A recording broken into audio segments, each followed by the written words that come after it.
नमस्कार दोस्तों, एग्जामोफोबिया YouTube channel में आप सभी लोगों का स्वागत है।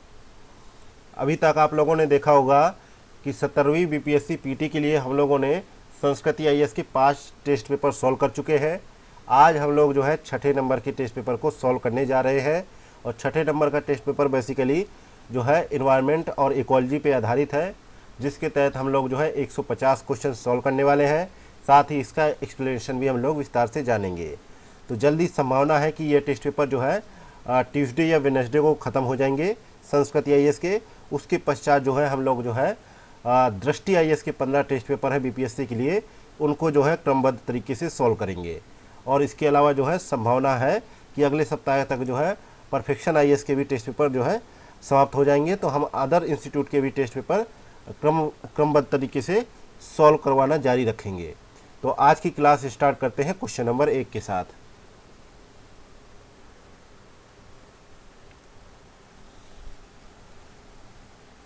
क्वेश्चन नंबर 1 में आपसे पूछा जा रहा है कि निम्नलिखित में से कौन सा जो है ब्लू कार्बन को उचित रूप में स्पष्ट करता है। तो देखा जाए तो ब्लू कार्बन जो है तटीय एवं समुद्री जो है इकोसिस्टम द्वारा संग्रहित कार्बन को संदर्भित करता है। और जो है तटीय ब्लू कार्बन जो है इकोसिस्टम के तहत जो है देखा जाए तो मैंग्रोव, जली दलदल और समुद्री घास के मैदानों के तटीय जो है इकोसिस्टम में सदियों से वनस्पति और विभिन्न प्राकृतिक प्रक्रियाओं द्वारा जमा कार्बन के बड़े भंडार होते हैं। और ये जो है इकोसिस्टम जो है स्थलीय वनों की तुलना में प्रति इकाई क्षेत्र में अधिक कार्बन का जो है अनुक्रम और भंडारण कर रहे होते हैं। इसलिए इन्हें जो है समान रूप में जो है ब्लू कार्बन की संज्ञा दी जाती है। तो यहाँ पे बी ऑप्शन करेक्ट आंसर हो जाएगा। नेक्स्ट है question number 2। Global land outlook report निम्नलिखित में से किसके द्वारा जारी की जाती है। तो उस संस्था का नाम बताना है किसके द्वारा जारी की जाती है। तो यह जो है संयुक्त राष्ट्र मरुस्थलीकरण रोकथाम अभिसमय के द्वारा जारी की जाती है।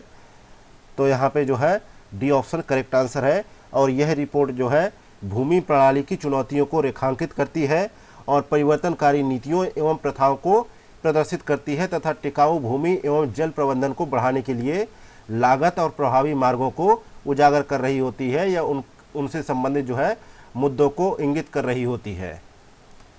आगे बढ़ते हैं तो देखते हैं क्वेश्चन नंबर 3। निम्नलिखित में से कौन सी जो है जैव विविधता के जो है स्वस्थान संरक्षण की विधि नहीं है।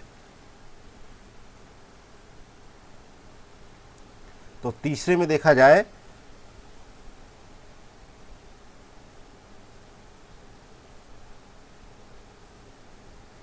तो जो है स्वस्थानीय संरक्षण क्या होता है, तो इसके बारे में जान लेते हैं। तो ऐसा संरक्षण होता है जिसमें जो है जैव विविधता का प्राकृतिक आवासों जैसे कि वनों, चारागाहों तथा मैदानों में ही संरक्षण किया जाता है। इन्हें जो है स्वस्थानीय संरक्षण कहा जाता है।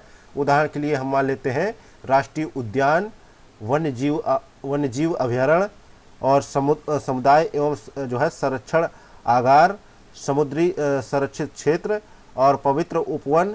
इसके अलावा जैवमंडल निचय, ये जो है स्वस्थानीय संरक्षण के जो है केंद्र बिंदु है। इसके अलावा बाह्य स्थानीय संरक्षण के केंद्र बिंदु कौन से हैं? बीज बैंक, जीन बैंक, निम्न तापीय संरक्षण और वनस्पति उद्यान और वृक्ष उद्यान, चिड़ियाघर, जंतु उद्यान। तो यहाँ पे जो करेक्ट आंसर हो जाएगा तीसरे में ए ऑप्शन। ये वनस्पतिक जो है उद्यान जो है बाह्य स्थानीय संरक्षण का जो है उदाहरण है, ना कि स्वस्थानीय संरक्षण का उदाहरण है। Next question number 4। जैव मंडल रिजर्व शब्द का सर्वप्रथम प्रयोग निम्नलिखित में से किसने किया था। तो इस जो है शब्द का सर्वप्रथम प्रयोग जो है एडवर्ड सुयस ने किया था। तो यहाँ पे बी ऑप्शन करेक्ट आंसर है। और 1971 में जो है यूनेस्को द्वारा एक अंतर सरकारी वैज्ञानिक कार्यक्रम के रूप में मानव एवं जैव मंडल कार्यक्रम आरंभ किया गया। और इसका उद्देश्य मानव एवं पर्यावरण के मध्य जो है संबंधों में सुधार हेतु एक वैज्ञानिक आधार जो है उपलब्ध करवाना है। नेक्स्ट है क्वेश्चन नंबर 5। निम्नलिखित में से कौन सी जो है जैव विविधता ह्रास के कारणों में शामिल है। पहला है शाकाहार को प्रोत्साहन, दूसरा है वन्यजीवों का अवैध शिकार, तीसरा है वैश्विक तापन, चौथा है बाह्य प्रजातियों का प्रवेश। नीचे दिए गए कूट का प्रयोग कर सही उत्तर का चुनाव करें। तो यहाँ पे दूसरा, तीसरा, चौथा यहाँ पे सही है, लेकिन पहला यहाँ पे गलत है, इसलिए सी ऑप्शन यहाँ पे करेक्ट आंसर है। अगला है क्वेश्चन नंबर 6वां। निम्नलिखित जो है गैसों को ग्रीन हाउस प्रभाव में उनके योगदान के अनुसार आरोही क्रम में व्यवस्थित कीजिए तथा नीचे दिए गए कूट का प्रयोग कर सही उत्तर का चयन करें। तो छठे में देखा जाए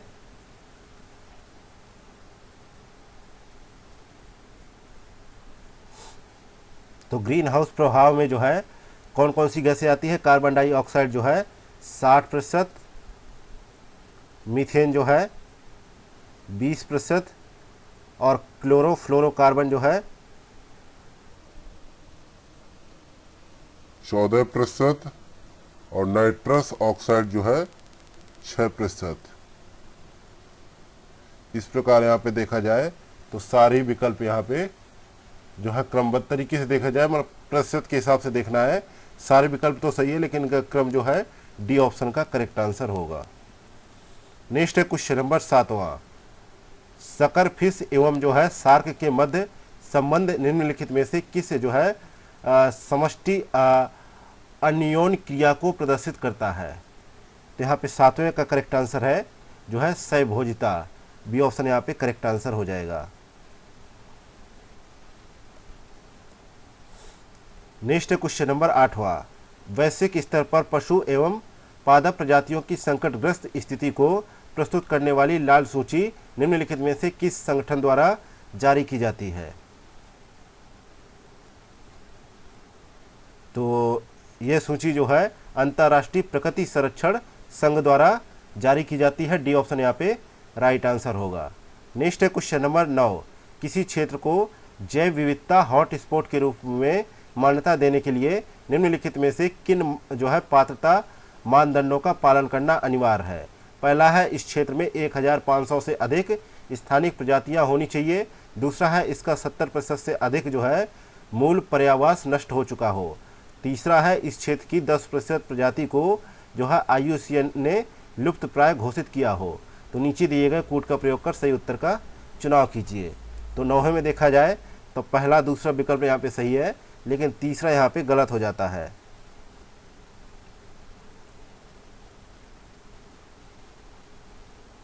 तीसरा यहाँ पे गलत हो जाता है क्योंकि IUCN का जो है इसके मानदंड निर्धारण से कोई भी संबंध नहीं होता है, इसलिए तीसरा स्टेटमेंट गलत हो जाता है। ए ऑप्शन यहाँ पे करेक्ट आंसर हो जाएगा। नेक्स्ट है क्वेश्चन नंबर 10वां।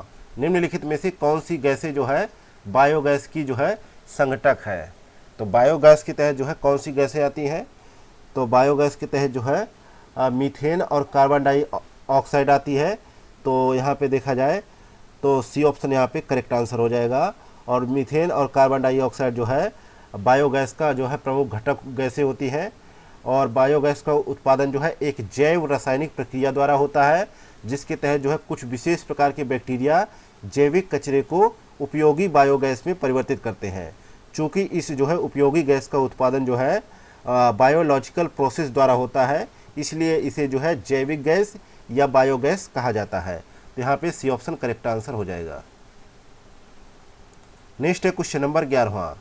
फ्लाई ऐश का उपयोग निम्नलिखित में से किस में किया जाता है। पहला है सीमेंट उत्पाद, दूसरा है सड़क तटबंध निर्माण, तीसरा है कृषि में मृदा सुधार में। तो नीचे दिए गए कूट का प्रयोग कर सही उत्तर का चुनाव करें।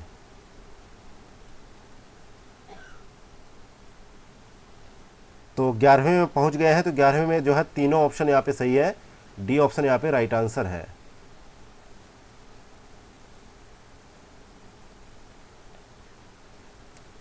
जो फ्लाई ऐश होता है एक बारीक पाउडर होता है जो कि तापी विद्युत संयंत्रों में जो है कोयले के जलने से जो है उप उत्पाद के रूप में प्राप्त होता है और इसमें भारी धातु पाई जाती है, साथ ही जो है पार्टिकुलेट मैटर पाए जाते हैं और ब्लैक कार्बन भी इसमें जो है उपस्थित होते हैं। और इसमें पाया जाने वाला पार्टिकुलेट मैटर जो है 2.5 गरियों में जो है हवा के साथ उड़ते उड़ते 20 किलोमीटर तक फैल जाता है और यह जो है पानी एवं अन्य सतहों पर जम जाता है। नेक्स्ट है क्वेश्चन नंबर 12वां। निम्नलिखित में से कौन सा कथन जो है जैव आवर्धन को उचित रूप में स्पष्ट करता है? तो यहाँ पे 12वें में देखा जाए तो खाद्य श्रृंखला में ऊपर बढ़ते हुए प्रदूषक की मात्रा में होने वाली वृद्धि जो है जैव आवर्धन को जो है उचित रूप में स्पष्ट करती है। सी ऑप्शन यहाँ पे करेक्ट आंसर है। नेक्स्ट क्वेश्चन नंबर 13 है। कैंपा कोष के संदर्भ में निम्नलिखित कथनों पर विचार करें। पहला कथन है कि इसकी स्थापना उच्चतम न्यायालय के आदेश पर की गई। दूसरा कथन है कि इससे केंद्र एवं राज्यों को क्रमशः 50-50% के अनुमान में राशि प्रदान की गई। तो उपर्युक्त कथनों में से कौन सा कथन सही है ये आपको बताना है। तो 13 में देखा जाए तो पहला कथन सही है, दूसरा कथन यहाँ पे गलत हो जाता है।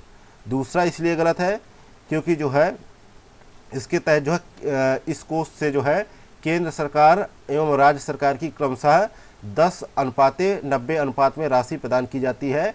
साथ ही इन जो है निधियों को राज्य और जो है राष्ट्रीय क्षतिपूर्ति वनीकरण कोष एवं क्षतिपूरक वनीकरण कोष प्रबंधन एवं योजना प्राधिकरण द्वारा जो है विनियमित किया जाता है।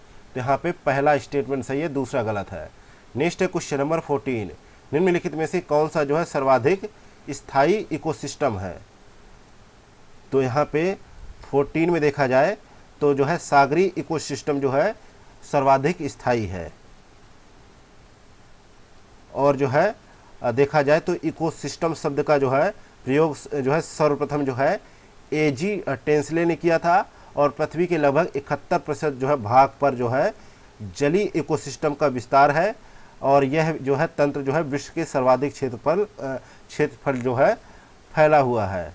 और सागरी इकोसिस्टम के बारे में बात किया जाए तो अपनी रासायनिक संरचना के कारण जो है सबसे अधिक जो है स्थिर जो है इकोसिस्टम माना जाता है। और सागरी जल जो है खारा होने के साथ ही घुलित ऑक्सीजन, प्रकाश व तापमान के स्थिर रहने के कारण जो है सबसे स्थिर तंत्र है। नेक्स्ट क्वेश्चन नंबर 15 है।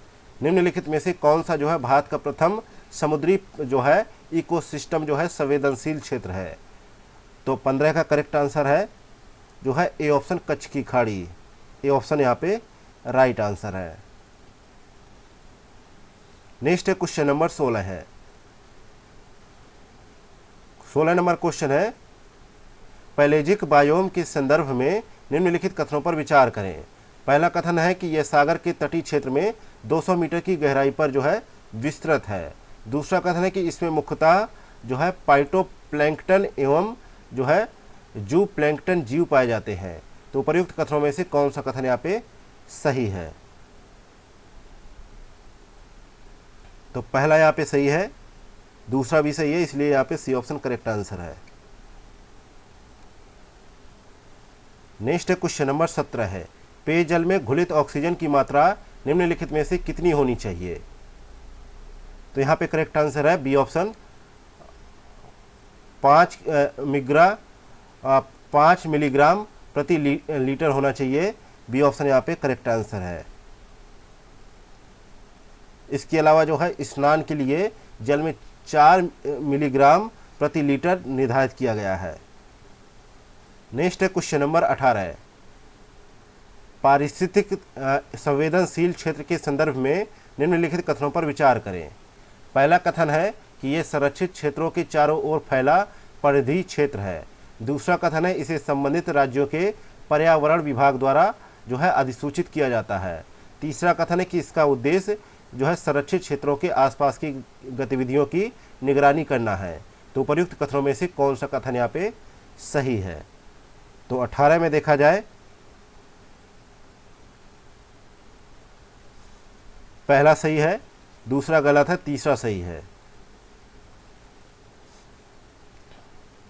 तो बी ऑप्शन यहाँ पे करेक्ट आंसर है। बी ऑप्शन यहाँ पे करेक्ट आंसर है। दूसरा यहाँ पे इसलिए गलत है क्योंकि जो है पारिस्थितिक संवेदनशील क्षेत्र जो है भारत के पर्यावरण वन एवं जलवायु परिवर्तन मंत्रालय द्वारा जो है संरक्षित क्षेत्रों, राष्ट्रीय उद्यानों एवं वन्य जीव अभयारण्यों के आसपास जो है अधिसूचित क्षेत्र है, ना कि पर्यावरण विभाग द्वारा अधिसूचित क्षेत्र है, इसलिए दूसरा यहाँ पे गलत है। बाकी पहला तीसरा सही था, बी ऑप्शन करेक्ट आंसर हो जाएगा। अगला क्वेश्चन नंबर 19, निम्नलिखित में से कौन सी जो है उच्च जैव विविधता वाले समुदाय की विशेषताएं हैं? पहला है अधिक परिवर्तनशील, दूसरा है उत्पादकता में वृद्धि, तीसरा है जैविक आक्रमण के प्रति अधिक जो है प्रतिरोधी। तो नीचे दिए गए पुट का प्रयोग कर सही उत्तर का चयन करें। तो यहाँ पे 19 में देखा जाए तो दूसरा तीसरा यहाँ पे सही है, पहला यहाँ पे गलत है। नेक्स्ट क्वेश्चन नंबर 20, निम्नलिखित में से कौन सी रिपोर्ट जो है यूनेस्को और अंतर्राष्ट्रीय प्रकृति संरक्षण संघ द्वारा संयुक्त रूप से जारी की जाती है? तो यहाँ पे 20 में देखा जाए तो यहाँ पे करेक्ट आंसर है विश्व धरोहर हिमनद रिपोर्ट जारी की जाती है, बी ऑप्शन यहाँ पे करेक्ट आंसर है। और यह रिपोर्ट जो है संयुक्त राष्ट्र जो है शैक्षिक वैज्ञानिक और सांस्कृतिक संगठन और अंतर्राष्ट्रीय प्रकृति संरक्षण संघ के द्वारा संयुक्त रूप से जारी की जाती है। और हालिया रिपोर्ट में जो है तापमान वृद्धि को सीमित करने के प्रयासों के बावजूद 50 जो है विश्व धरोहर हिमनदों में से 1/3 की वर्ष 2050 तक गायब होने की संभावना दर्ज की गई है। Next question number 21, grey water के संदर्भ में निम्नलिखित कथनों पर विचार करें। पहला कथन है कि यह जो है गैर शौचालय प्रणाली से निकलने वाला अपशिष्ट जल है। दूसरा कथन है कि इसमें नाइट्रोजन की विशेष मात्रा उपस्थित होती है। तीसरा कथन है यह जो है कृषि कार्यों के लिए अत्यंत लाभदायक है। तो उपयुक्त कथनों में से कौन सा कथन यहाँ पे सही है? तो 21 में हमें क्या देखने को मिलता है? 21 में हमें ये देखने को मिलता है कि तीनों स्टेटमेंट यहाँ पे सही है, डी ऑप्शन यहाँ पे करेक्ट आंसर हो जाएगा। नेक्स्ट है क्वेश्चन नंबर 22, निम्नलिखित में से किसी भारत का पहला जैव विविधता विरासत स्थल घोषित किया गया था? तो 22 में हम लोग पहुँच गए हैं। तो यहाँ पे जो है नल्लूर इमली ग्रोव कर्नाटका को जो है भारत का पहला जैव विविधता विरासत स्थल घोषित किया गया है। तो यहाँ पे ए ऑप्शन करेक्ट आंसर हो जाएगा। इसे जो है इस सूची में वर्ष 2007 में शामिल किया गया और वर्तमान में इस सूची में शामिल कुल क्षेत्रों की संख्या 36 दर्ज की गई है। नेक्स्ट क्वेश्चन नंबर 23, निम्नलिखित में से कौन सा जो है मीथेन उत्सर्जन का सबसे बड़ा प्राकृतिक स्रोत है? तो मीथेन जो है एक हाइड्रोकार्बन होता है, आप लोगों को पता होगा, और जो प्राकृतिक गैस का जो है प्राथमिक जो है घटक है। मीथेन जो है ग्रीन हाउस गैस भी है, इसलिए वातावरण में इसकी उपस्थिति जो है पृथ्वी के तापमान और जलवायु प्रणाली को प्रभावित करती है। तो यहाँ पे जो है देखा जाए तो मीथेन उत्सर्जन के जो है प्राकृतिक और मानवीय दोनों स्रोत उपस्थित है। मुख्य रूप से देखा जाए तो प्राकृतिक स्रोतों में आर्द्रभूमि, दीमक और महासागर शामिल है, और जो है जबकि मानव स्रोतों में जो है लैंडफिल और पशुपालन व खेती प्रमुख है। इसलिए यहाँ पे सी ऑप्शन करेक्ट आंसर हो जाएगा, क्योंकि हमें प्राकृतिक स्रोत के बारे में पता लगाना था, तो आर्द्रभूमि यहाँ पे करेक्ट आंसर होगा। नेक्स्ट है क्वेश्चन नंबर 24, निम्नलिखित में से कौन सा जो है वैश्विक तापन के लिए उत्तरदायी नहीं है? तो यहाँ पे जो है वैश्विक तापन के लिए उत्तरदायी नहीं है, तो नाइट्रोजन जो है उत्तरदायी नहीं है, बी ऑप्शन यहाँ पे करेक्ट आंसर हो जाएगा। क्योंकि देखा जाए तो वायुमंडल में जो है सर्वाधिक मात्रा में पाई जाने वाली गैसें कौन सी है? नाइट्रोजन है, ऑक्सीजन है और आर्गन है, लेकिन ये ग्रीन हाउस गैसें नहीं होती हैं। और वैश्विक तापन का जो है प्रमुख कारण जो है मानवीय गतिविधियों के कारण जो है वातावरण में ग्रीन हाउस गैसों की मात्रा में वृद्धि होना पाया गया है। और ग्रीन हाउस गैसों में जो है मुख्य रूप से carbon dioxide, methane, nitrous oxide, ozone, chlorofluorocarbon, जलवाष्प आदि गैसें शामिल हैं। नेक्स्ट क्वेश्चन नंबर 25, निम्नलिखित में से किस प्रकार के वन जो है भारत में सर्वाधिक पाए जाते हैं? तो यहाँ पे जो है भारत में जो है 5 वर्गों में जो है इन जो है वनों को विभाजित किया गया है। पहला है उष्णकटिबंधीय, नहीं विश्व स्तर पे जो है 5 वर्गों में विभाजित किया गया, माफ़ कीजिएगा,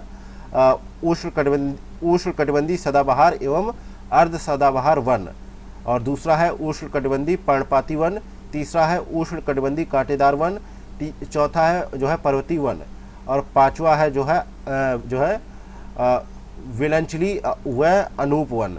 तो इस प्रकार 5 प्रकार के वन जो है विश्व स्तर पे पाए जाते हैं। लेकिन जो भारतीय स्तर पे बात की जाए तो भारतीय स्तर पर जो है उष्णकटिबंधीय पर्णपाती वन ज़्यादा पाए जाते हैं। तो इस प्रकार से यहाँ पे इनको जो है हालांकि जो है मानसून वन भी कहा जाता है, इसलिए ए ऑप्शन यहाँ पे करेक्ट आंसर हो जाएगा। और इस क्षेत्र में जो है वर्षा जो है 70 से 200 सेंटीमीटर होती है। और जल उपलब्धता के आधार पर जो है इन वनों को जो है आर्द्र और शुष्क पर्णपाती वनों में विभाजित किया जाता है। नेक्स्ट है क्वेश्चन नंबर 26। निम्नलिखित में से किस वनस्पति क्षेत्र को धरती का फेफड़ा की संज्ञा दी जाती है?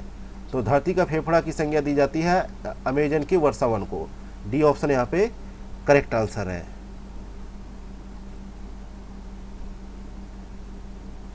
क्योंकि देखा जाए तो अमेजन वन जो है विश्व का जो है सबसे बड़ा वर्षा वन माना जाता है और विश्व की जो है कुल ऑक्सीजन का जो है 20% हिस्सा यहीं से प्राप्त होता है, इसलिए इसे जो है पृथ्वी का फेफड़ा भी कहा जाता है। और यह जंगल जो है 2.1 मिलियन वर्ग मील में जो है फैला हुआ है। नेक्स्ट है क्वेश्चन नंबर 27। निम्नलिखित में से कौन सी जो है अपरंपरागत जल संसाधन की विधियां हैं? पहला है कोहरा जल संग्रह, दूसरा है अलवणीकृत जल संग्रह, तीसरा है हिमशैलों से जल प्राप्ति, चौथा है क्लाउड जो है सीडिंग। तो नीचे दिए गए कूट का प्रयोग कर सही उत्तर का चयन करें। तो 27 में देखा जाए चारों ही विकल्प यहाँ पे सही है, इसलिए डी ऑप्शन यहाँ पे राइट आंसर हो जाएगा। नेक्स्ट है क्वेश्चन नंबर 28। वन्य जीव संरक्षण अधिनियम निम्नलिखित में से किस वर्ष पारित किया गया था? तो 28 में करेक्ट आंसर है जो है 1972 में पारित किया गया था। ए ऑप्शन यहाँ पे राइट आंसर है। इस अधिनियम को पारित करने का प्रमुख जो है उद्देश्य यह था कि भारतीय प्राकृतिक संपदा को सुरक्षा प्रदान किया जाए। और जो है प्रमुख बात यह है कि केंद्र सरकार ने विगत वर्ष इस अधिनियम के तहत जो है एक संशोधन अधिनियम भी पारित किया था। नेक्स्ट है क्वेश्चन नंबर 29। ठंडी जलवायु वाले स्तनधारियों के कान और पाद आमतौर पर छोटे होते हैं ताकि ऊष्मा की हानि न्यूनतम हो। इस अवधारणा को निम्नलिखित में से किस नियम के अंतर्गत जो है अभिव्यक्त किया गया है? तो इसको जो है एलन के नियम के अनुसार जो है अभिव्यक्त किया गया है। बी ऑप्शन यहाँ पे करेक्ट आंसर है।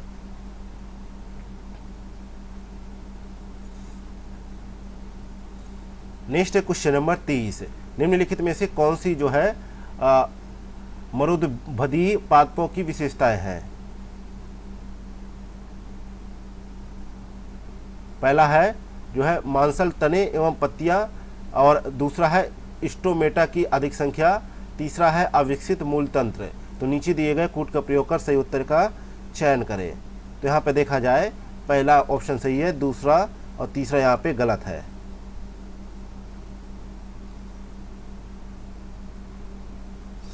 ए ऑप्शन यहाँ पे राइट आंसर हो जाएगा। नेक्स्ट है क्वेश्चन नंबर 31। राष्ट्रीय प्रवाल भित्ति संस्थान निम्नलिखित में से कहाँ पर अवस्थित है? तो ये 31 का करेक्ट आंसर है, पोर्ट ब्लेयर में उपस्थित है। ये ऑप्शन यहाँ पे करेक्ट आंसर है। प्रवाल अपने जो है कैल्शियम कार्बोनेट का निर्माण करते हैं जो कठोर होकर जो है प्रवाल भित्ति का रूप जो है धारण कर लेते हैं। नेक्स्ट है क्वेश्चन नंबर 32। भारतीय जीव जंतु कल्याण बोर्ड की स्थापना निम्नलिखित में से किस अधिनियम के अंतर्गत की गई है? तो 32 में यहाँ पे देखा जाए 32 में यहाँ पे देखा जाए तो पशुओं के प्रति जो है क्रूरता निवारण अधिनियम 1960 के तहत इसकी जो है स्थापना की गई। बी ऑप्शन यहाँ पे करेक्ट आंसर है। नेक्स्ट है क्वेश्चन नंबर 33। निम्नलिखित में से किस भारतीय जीव विज्ञानी एवं पर्यावरणविद को डॉल्फिन मैन ऑफ इंडिया के नाम से जाना जाता है? तो 33 का करेक्ट आंसर है। ए ऑप्शन रविंद्र कुमार सिन्हा को जाना जाता है। ए ऑप्शन यहाँ पे करेक्ट आंसर है। और ये जो है पटना विश्वविद्यालय में जो है जंतु विज्ञान के जो है विभागाध्यक्ष थे प्रोफेसर रविंद्र कुमार सिन्हा वर्ष 1980 से 40 वर्षों से गंगा डॉल्फिन पर अनुसंधान और उनके संरक्षण के लिए कार्य कर रहे हैं, इसलिए उन्हें जो है डॉल्फिन मैन ऑफ इंडिया के नाम से जाना जाता है। नेक्स्ट है क्वेश्चन नंबर 34। निम्नलिखित में से कौन से जो है जलवायु परिवर्तन के प्रमुख कारक है? पहला है ग्रीन हाउस गैसें, दूसरा है अत्यधिक जो है वनोन्मूलन, तीसरा है ओजोन परत का जो है क्षरण, चौथा है जीवाश्म ईंधन का दहन। तो नीचे दिए गए कोड का प्रयोग कर सही उत्तर का चयन करें। तो यहाँ पे 34 में देखा जाए तो यहाँ पे चारों ही ऑप्शन यहाँ पे सही है, इसलिए डी ऑप्शन यहाँ पे करेक्ट आंसर हो जाएगा। नेक्स्ट है क्वेश्चन नंबर 35। निम्नलिखित में से कौन सा जो है कर जो है पर्यावरण प्रदूषण जैसी नकारात्मक बाध्यताओं पर आरोपित किया जाता है? तो 35 का यहाँ पे देखा जाए तो जो है पिगोवियन टैक्स को जो है इम्प्लीमेंट किया जाता है। बी ऑप्शन यहाँ पे करेक्ट आंसर हो जाएगा। नेक्स्ट है क्वेश्चन नंबर 36। निम्नलिखित में से किसे जो है प्रजातियों के संरक्षण की स्थिति एवं उनकी जो है विलुप्ति के खतरे को उजागर करने हेतु प्रकाशित रेड डाटा बुक में अति संकटग्रस्त प्रजाति के अंतर्गत अधिसूचित किया गया है? तो 36 का यहाँ पे राइट आंसर है घड़ियाल को। सी ऑप्शन यहाँ पे करेक्ट आंसर हो जाएगा। नेक्स्ट है क्वेश्चन नंबर 37। हॉप स्पॉट के संदर्भ में निम्नलिखित कथनों पर विचार करें। पहला कथन है कि इसका उद्देश्य जो है भविष्य हेतु समुद्री संरक्षण है। दूसरा है इसे जो है संयुक्त राष्ट्र पर्यावरण कार्यक्रम द्वारा जो है अधिसूचित किया जाता है। तीसरा है लक्षद्वीप इसमें शामिल एकमात्र भारतीय क्षेत्र है। तो नीचे दिए गए कोड का प्रयोग कर सही उत्तर का चयन करें।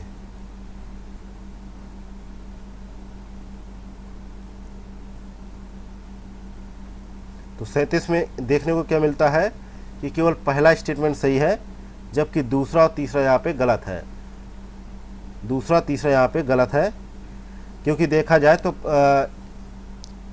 कहा गया है कि इसका उद्देश्य भविष्य हेतु समुद्री संरक्षण है।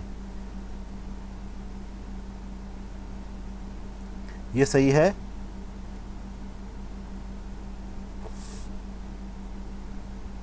दूसरा गलत है, तीसरा भी गलत है।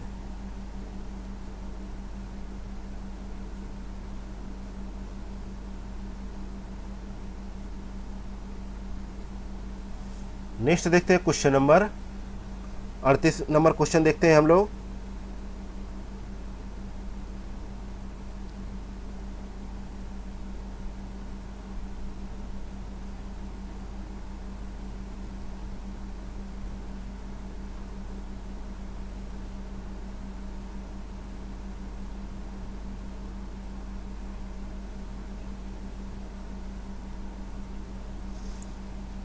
अड़तीस नंबर क्वेश्चन है कि अनुकूलन अंतराल रिपोर्ट निम्नलिखित में से किस अंतर्राष्ट्रीय संस्था द्वारा प्रकाशित की जाती है? तो यह रिपोर्ट जो है संयुक्त राष्ट्र पर्यावरण कार्यक्रम द्वारा जो है प्रकाशित की जाती है। ए ऑप्शन यहाँ पे करेक्ट आंसर है। नेक्स्ट है क्वेश्चन नंबर 39 है। 39 नंबर क्वेश्चन है कि उमियाम झील निम्नलिखित में से किस राज्य में अवस्थित है? तो यह झील जो है मेघालय में स्थित है और लगभग 10 वर्ग किलोमीटर में फैली यह कृत्रिम झील जो है दक्षिण खासी पर्वतों से आने वाली उमियाम नदी के जल को रोककर निर्मित की गई है, जिसके एक छोर पर जो है बिजली घर है जो नगर को बिजली की आपूर्ति करता है। तो यहाँ पे राइट आंसर है डी ऑप्शन। नेक्स्ट है क्वेश्चन नंबर 40 है। राष्ट्रीय ऑटो फ्यूल नीति के संदर्भ में सुझाव प्रस्तुत करने के लिए निम्नलिखित में से किस समिति का जो है गठन किया गया था? तो यहाँ पे 40 का करेक्ट आंसर है सी ऑप्शन। मसेलकर समिति का गठन किया गया था 2001 में और जो है इन्होंने अपनी रिपोर्ट दी 2002 में और वाहनों के जो है धुएं से होने वाले प्रदूषण पर जो है नियंत्रण के लिए जो है यूरो मानकों को लागू करने की संस्तुति भी प्रस्तुत की गई। नेक्स्ट है क्वेश्चन नंबर 41 है। हाल ही में पेरिस में संपन्न हुए 33वें ओलंपिक खेलों में मनु भाकर एवं सरबजोत सिंह ने निशानेबाजी की निम्नलिखित में से किस स्पर्धा में कांस्य पदक जीता? तो उन्होंने जो है 10 मीटर एयर पिस्टल में यह खिताब जीता था कांस्य पदक। ए ऑप्शन यहाँ पे करेक्ट आंसर है।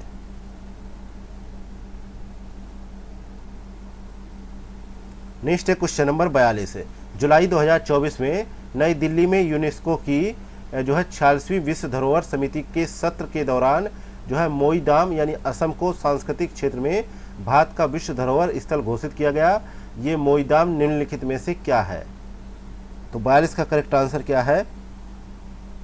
ये जो है टीला दफन स्थल है। बी ऑप्शन यहाँ पे करेक्ट आंसर है, टीला दफन स्थल है।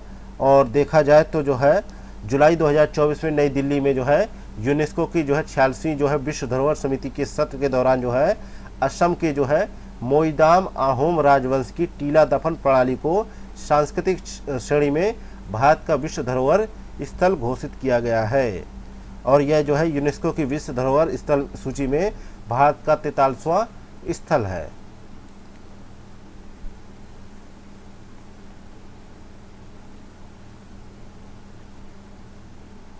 नेक्स्ट है क्वेश्चन नंबर 43 है, भारत एवं मंगोलिया के मध्य होने वाले संयुक्त सैन्य अभ्यास जो है नोमैडिक एलिफेंट का 16वां संस्करण निम्नलिखित में से किस स्थान पर संपन्न हुआ?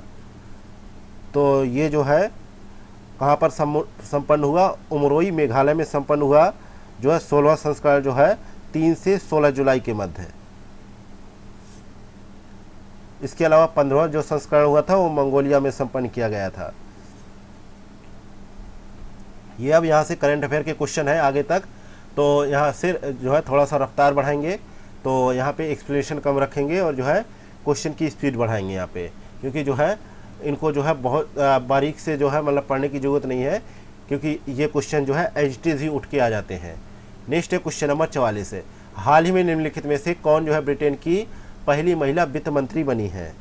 तो यहाँ पे 44 का करेक्ट आंसर है जो है रेचल रीव्स बनी है। डी ऑप्शन यहाँ पे करेक्ट आंसर है।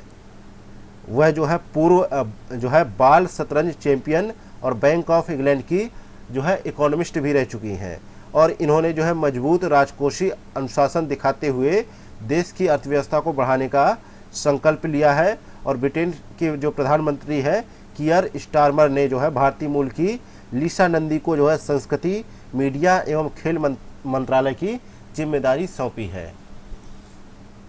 नेक्स्ट है क्वेश्चन नंबर 45 है, हाल ही में भारत को जो है मोंगला बंदरगाह से परिचालन का अधिकार प्राप्त हुआ है।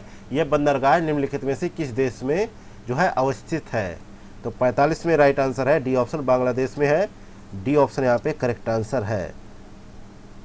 यह चटगांव के बाद जो है बांग्लादेश का दूसरा सबसे बड़ा बंदरगाह है, और यह मोंगला बंदरगाह ईरान में चाबहार और म्यांमार में जो है सितवे के बाद हाल ही के वर्षों में विदेशी बंदरगाहों के प्रबंधन के लिए भारत की यह तीसरी पहल है अपनी तरीके की। नेक्स्ट है क्वेश्चन नंबर 46 है, निम्नलिखित में से कौन सा जो है 15 जुलाई 2024 को मनाए गए विश्व युवा कौशल दिवस का विषय था? तो 46 का राइट आंसर है, इसका विषय था शांति और विकास के लिए युवा कौशल। तो यहाँ पे सी ऑप्शन करेक्ट आंसर हो जाएगा। नेक्स्ट है क्वेश्चन नंबर 47 है, हाल ही में केंद्र सरकार द्वारा मानस हेल्पलाइन नंबर को प्रारंभ किया गया। निम्नलिखित में से कौन सा इस हेल्पलाइन नंबर का उद्देश्य है? तो यहाँ पे राइट आंसर है जो है मादक द्रव्यों से संबंधित मामलों की रिपोर्ट करना, इसका प्रमुख उद्देश्य है। बी ऑप्शन यहाँ पे करेक्ट आंसर है। और इसका टोल फ्री नंबर जो है 1933 है, जिसके जरिए कोई भी व्यक्ति जो है मादक पदार्थ से जुड़े अपराधों की सूचना दे पाएगा।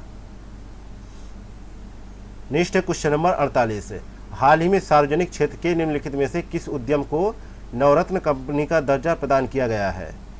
तो 48 का करेक्ट आंसर है मझगांव डाक जो है शिप बिल्डर्स लिमिटेड को ये अधिकार प्राप्त हुआ है। ये जो है मुंबई में स्थित है। ए ऑप्शन यहाँ पे करेक्ट आंसर है। नेक्स्ट है क्वेश्चन नंबर 49, हाल ही में अंतर्राष्ट्रीय मुद्रा कोष द्वारा जारी किए गए कृत्रिम बुद्धिमत्ता तत्परता सूचकांक 2024 में भारत को निम्नलिखित में से कौन सा स्थान प्राप्त हुआ है? तो इसमें भारत को जो है कौन सा स्थान प्राप्त हुआ है ये आपसे पूछा गया है। तो भारत को जो है 72वें स्थान पे रखा गया है। सी ऑप्शन यहाँ पे राइट आंसर है।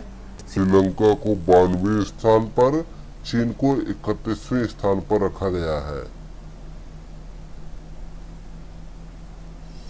नेक्स्ट है क्वेश्चन नंबर 50, हाल ही में निम्नलिखित में से किसे गांधी मंडेला पुरस्कार 2020 से सम्मानित किया गया है? तो यहाँ पे करेक्ट आंसर है रिगोबेर्ता मेंचू तुम को। बी ऑप्शन करेक्ट आंसर है। इन्हें वर्ष 1998 में जो है प्रिंसेस ऑफ जो है ऑस्टूरियस पुरस्कार और वर्ष 1992 में जो है नोबेल शांति पुरस्कार भी प्राप्त हो चुका है। नेक्स्ट है क्वेश्चन नंबर 51। राष्ट्रीय हरित न्यायाधिकरण के संदर्भ में निम्नलिखित कथनों पर विचार करें। पहला कथन है यह एक वैधानिक निकाय है।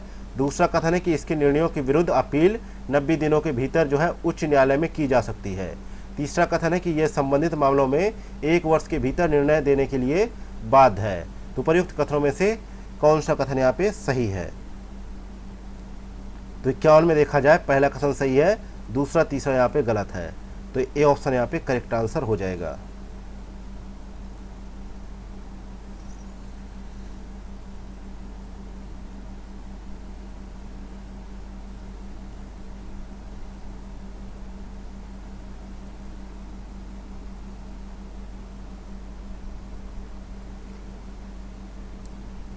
क्योंकि जो है 90 दिनों के भीतर जो है उच्च न्यायालय को नहीं बल्कि सर्वोच्च न्यायालय में अपील की जाती है, इसलिए दूसरा स्टेटमेंट गलत है।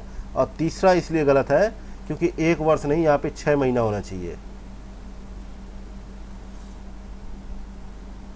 नेक्स्ट है क्वेश्चन नंबर 52। हाल ही में समाचारों में रही जो है ब्लू पेंसी निम्नलिखित में से क्या है? तो 52 में देखा जाए ब्लू पेंसी जो है जम्मू और कश्मीर की जो है आधिकारिक जो है तितली है।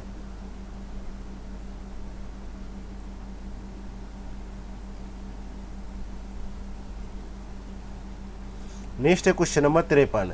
निम्नलिखित में से कौन से जो है ग्लासगो में आयोजित COP26 शिखर सम्मेलन में भारत द्वारा अपनाए गए पंचामृत लक्ष्यों में शामिल है? वर्ष 2025 तक अपनी गैर जीवाश्म ऊर्जा क्षमता को बढ़ाकर 500 गीगावाट किया गया है। दूसरा कथन है वर्ष 2030 तक कुल ऊर्जा आवश्यकताओं का 50% नवीकरणीय ऊर्जा से प्राप्त करना है। तीसरा कथन है वर्ष 2030 तक कुल अनुमानित कार्बन उत्सर्जन में 1 अरब टन की कमी करना है। चौथा कथन है वर्ष 2070 तक निवल शून्य उत्सर्जन का लक्ष्य प्राप्त करना है। तो नीचे दिए गए कूट का प्रयोग कर सही उत्तर का चयन करें। तो 53 में देखा जाए तो दूसरा, तीसरा और चौथा यहाँ पे सही है। सी ऑप्शन यहाँ पे करेक्ट आंसर हो जाएगा, पहला यहाँ पे गलत है।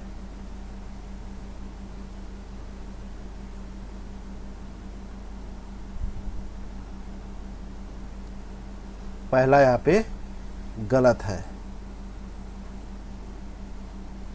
क्योंकि यहाँ पे वर्ष 2030 तक जो है भारत की गैर जीवाश्म ईंधन ऊर्जा क्षमता को 500 गीगावाट तक ले जाना है।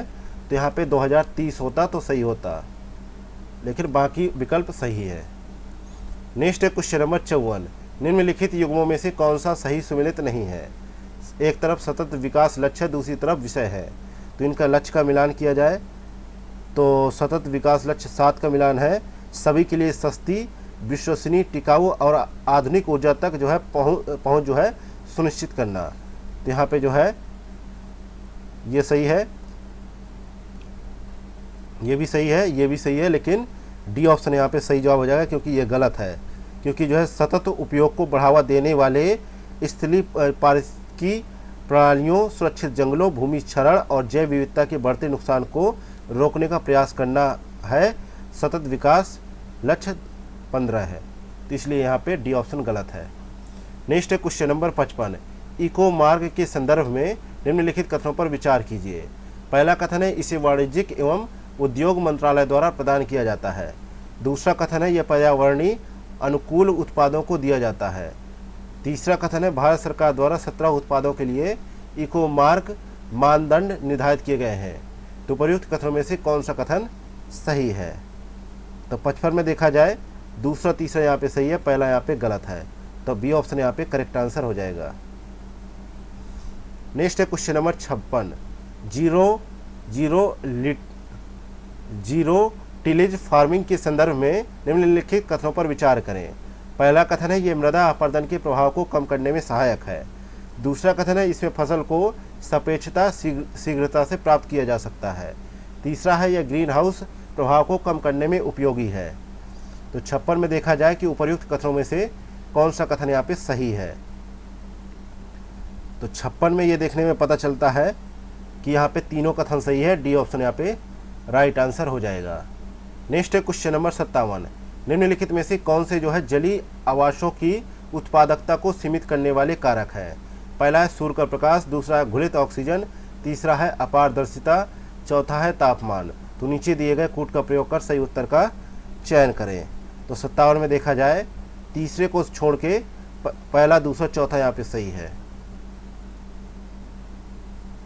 क्योंकि जो है पारदर्शिता अपारदर्शिता, तो यहाँ पे जो पारदर्शिता वाला है ना ऑप्शन, ये यहाँ पे जो है गलत हो जाता है, क्योंकि जो है पारदर्शिता एक अन्य सीमित कारक है जिसका जलीय उत्पादकता पर जो है प्रभाव पड़ता है, और प्रकाश प्रवेश पारदर्शिता से जो है प्रकाशित होता है, और जो है निलंबित कण जो है जैसे कि होता है मिट्टी, गाद इत्यादि कण होते हैं, ये जो है गंदला बनाते हैं, जिससे जो है प्रकाश प्रवेश और प्रकाश संश्लेषण गतिविधि जो है सीमित हो जाती है। इसलिए यहाँ पे ये सब जो है प्रभावित करने वाले कारक है, लेकिन यहाँ पे जो है अपारदर्शिता का उदाहरण है, ये यहाँ पे गलत है। यहाँ पे पारदर्शिता होता तो सही होता ये भी विकल्प। नेक्स्ट क्वेश्चन नंबर 58, निम्नलिखित में से किस सम्मेलन में हरित जलवायु कोष की स्थापना करने का निर्णय लिया गया? तो इस सम्मेलन का नाम क्या था? जो है कानकून सम्मेलन। बी ऑप्शन यहाँ पे राइट आंसर है।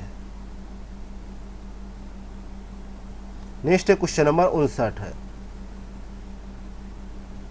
नेपेंथस खसियाना एक जो है दुर्लभ कीटभक्षी पौधा है। इस पौधे का जो है स्वस्थानीय संरक्षण बाघमारा जो है पिचर प्लांट अभयारण्य में किया जा रहा है।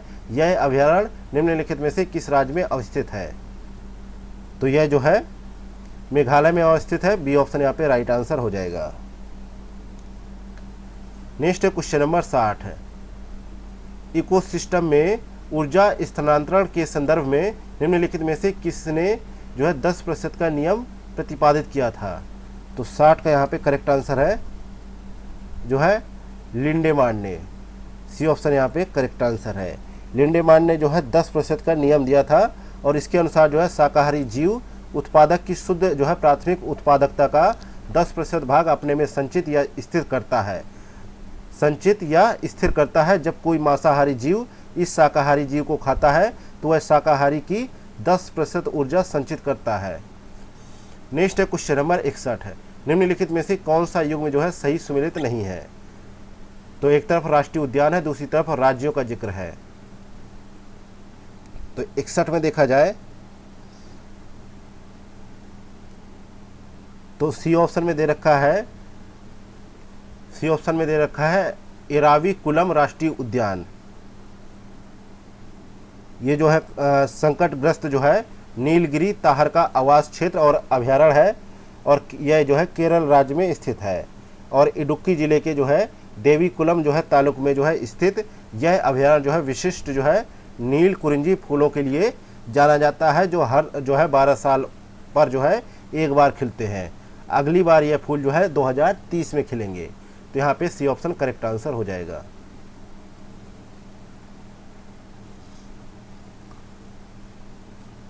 नेक्स्ट क्वेश्चन नंबर 62 है, निम्नलिखित में से कौन से जो है मृदा प्रदूषण के परिणाम है? पहला है नाइट्रोजन स्थिरीकरण में कमी, दूसरा है अपरदन में वृद्धि, तीसरा है लवणता में कमी, चौथा है गाद का जमाव। तो नीचे दिए गए कूट का प्रयोग कर सही उत्तर का चयन करें। तो 62 में देखा जाए तो यहाँ पे पहला और दूसरा स्टेटमेंट यहाँ पे सही है, इसलिए ए ऑप्शन यहाँ पे करेक्ट आंसर हो जाएगा।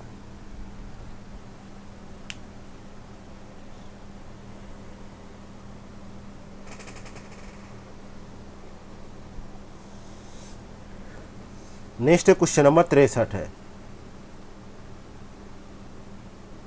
63 नंबर क्वेश्चन है जो है अपरद आहार श्रृंखला निम्नलिखित में से किससे आरंभ होती है?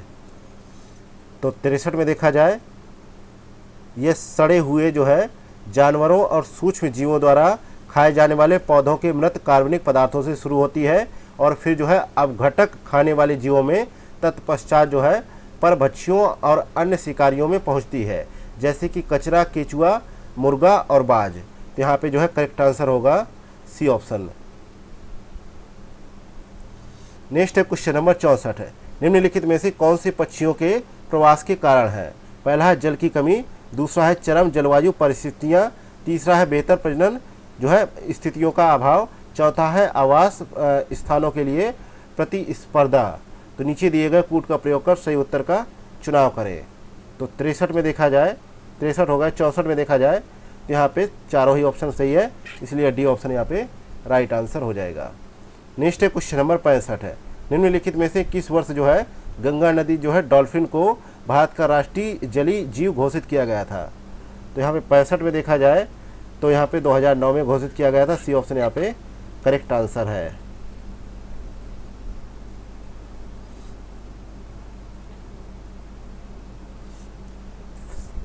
नेक्स्ट है क्वेश्चन नंबर 66 है, सूची फर्स्ट को सूची सेकेंड से सम्मिलित कीजिए तथा सूचियों के नीचे दिए गए कोड का प्रयोग कर सही उत्तर का चयन कीजिए। सूची फर्स्ट में झील दे रखा है, सूची सेकेंड में जो है विशेषता और प्रकार दे रखा है। तो यहाँ पे लिखा है लोनार झील, तो यह जो है महाराष्ट्र के जो है बुल्ढाना जिले में स्थित है और रामसर स्थल के रूप में इसको सूचीबद्ध किया गया है। और दक्कन के पठार पर स्थित यह जो है आर्द्रभूमि का एक जो है बंद बेसिन है जिसका आकार लगभग गोलाकार है और यह जो है ज्वालामुखी झील क्रेटर झील का उदाहरण है और झील में लवणता और क्षारीयता अधिक है। इसमें पक्षियों की लगभग 160 प्रजातियां, सरीसृपों की 46 प्रजातियां और जो है प्रतिष्ठित ग्रे उल्फ सहित स्तनधारियों की 12 प्रजातियां शामिल पाई गई हैं। तो यहाँ पे जो है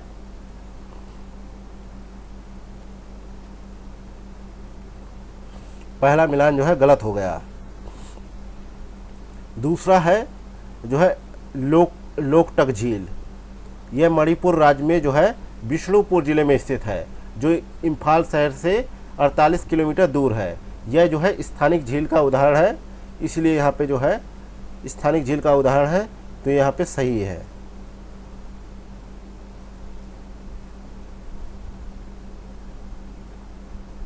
अगला है सामर झील। सामर झील जो है राजस्थान राज्य में जयपुर से 70 किलोमीटर दूर खारे पानी की एक विशाल झील है। यह मरुस्थलीय झील का उदाहरण है, तो यह भी यहाँ पे सही है। अगला है डल झील। तो डल झील के बारे में देखा जाए तो जो है डल झील जो है जम्मू कश्मीर के श्रीनगर में स्थित जो है यूट्रोफिक झील है और यूट्रोफिक झीलें जो है उथली झीलें होती है जिनमें जो है पोषक तत्वों की जो है प्रचुरता होती है और उनमें ऑक्सीजन की मात्रा कम पाई जाती है। तो यहाँ पे ये गलत है और जो है पहला भी गलत है।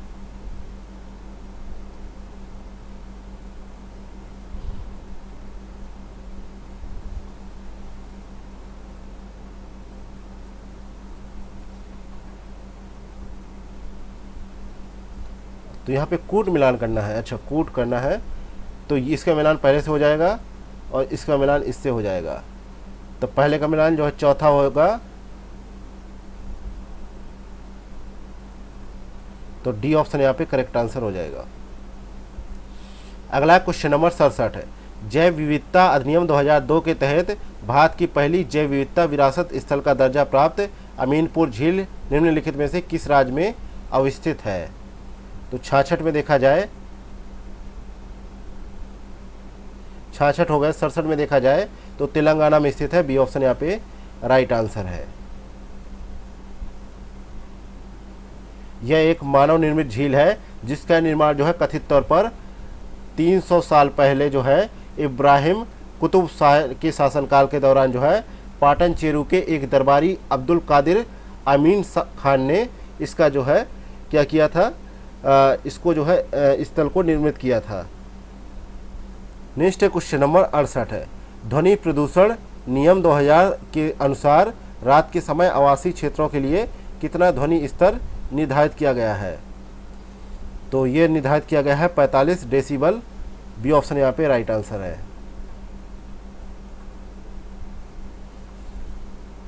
नेक्स्ट है क्वेश्चन नंबर 69, चिकित्सीय अपशिष्ट पदार्थों के उचित जो है निस्तारण हेतु विशेष रंग के पात्रों का विधान किया गया है। ऐसे जो है चिकित्सीय अपशिष्ट जिनसे संक्रमण की संभावना हो यथा मानवीय ऊतक अंग आदि के निस्तारण के लिए निम्नलिखित में से किस रंग के पात्र का प्रयोग किया जाता है। तो यहाँ पे 69 का करेक्ट आंसर है डी ऑप्शन पीले रंग का प्रयोग किया जाता है। डी ऑप्शन करेक्ट आंसर है। नेक्स्ट है क्वेश्चन नंबर 70। निम्नलिखित युग्मों पर विचार कीजिए। एक तरफ वन्य जीव है, दूसरी तरफ अभयारण्य है। तो 12 सिंह जो वन्य जीव है इसका मिलान होगा, ये कहाँ पे पाया जाता है?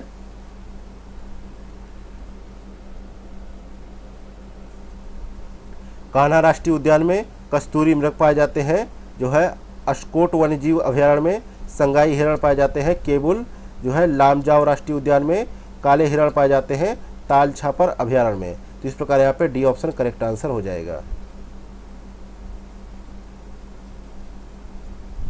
नेक्स्ट है क्वेश्चन नंबर 71।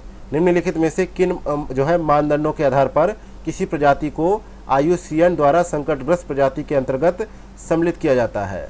पहला है पिछले 10 वर्षों में जनसंख्या में 70% की कमी। दूसरा है परिपक्व या वयस्क सदस्यों की संख्या 250 या उससे कम। तीसरा है जनसंख्या में 5 वर्ष के भीतर 20% की कमी। तो नीचे दिए गए कूट का प्रयोग कर सही उत्तर का चयन करें। तो यहाँ पे 71 को देखने पे क्या पता चलता है? पहला, दूसरा, तीसरा। तो यहाँ पे डी ऑप्शन करेक्ट आंसर है। नेक्स्ट है क्वेश्चन नंबर 72। कंपाला घोषणा निम्नलिखित में से किससे संबंधित है? इसका संबंध जो है प्रवासन, पर्यावरण और जलवायु परिवर्तन से है। ए ऑप्शन यहाँ पे करेक्ट आंसर है।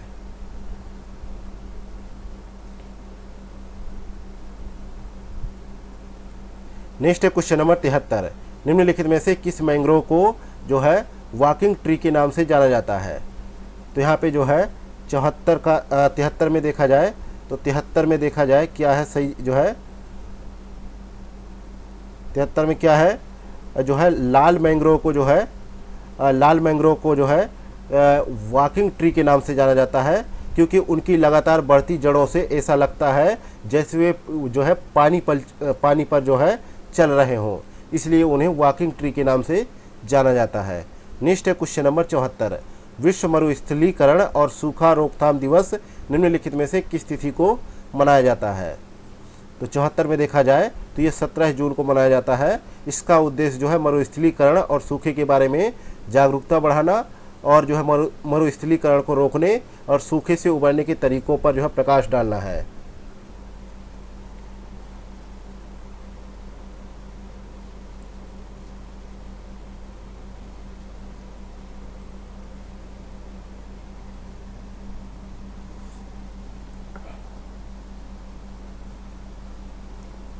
Next question number 75।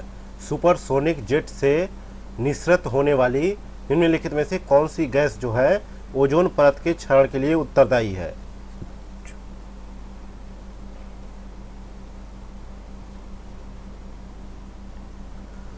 तो यहाँ पे देखा जाए तो पृथ्वी के वायुमंडल में जो है समताप मंडल के अंतर्गत ओजोन गैस की एक परत पाई जाती है, जैसा कि आप लोग जानते होंगे, और जो सूर्य की हानिकारक पराबैंगनी किरणों से हमारी रक्षा कर रही होती है। किंतु मानव की विकासकारी गतिविधियों के कारण इस जो है सुरक्षात्मक आवरण का काफ़ी हद तक क्षरण हो गया है और हो भी रहा है। इसलिए यहाँ पे देखा जाए तो ओजोन परत को जो है सर्वाधिक नुकसान जो है क्लोरोफ्लोरोकार्बन करती है, और अन्य जो है ओजोन जो है रिक्तिकारक जो है हैलोन्स तथा कार्बन टेट्राक्लोराइड है। और जो है मॉन्ट्रियल प्रोटोकॉल के अनुसार जो है क्लोरोफ्लोरोकार्बन, हेलोन तथा अन्य ओजोन रिक्तीकरण रसायनों जैसे कि कार्बन टेट्राक्लोराइड के उत्पादन पर रोक लगा दी गई है।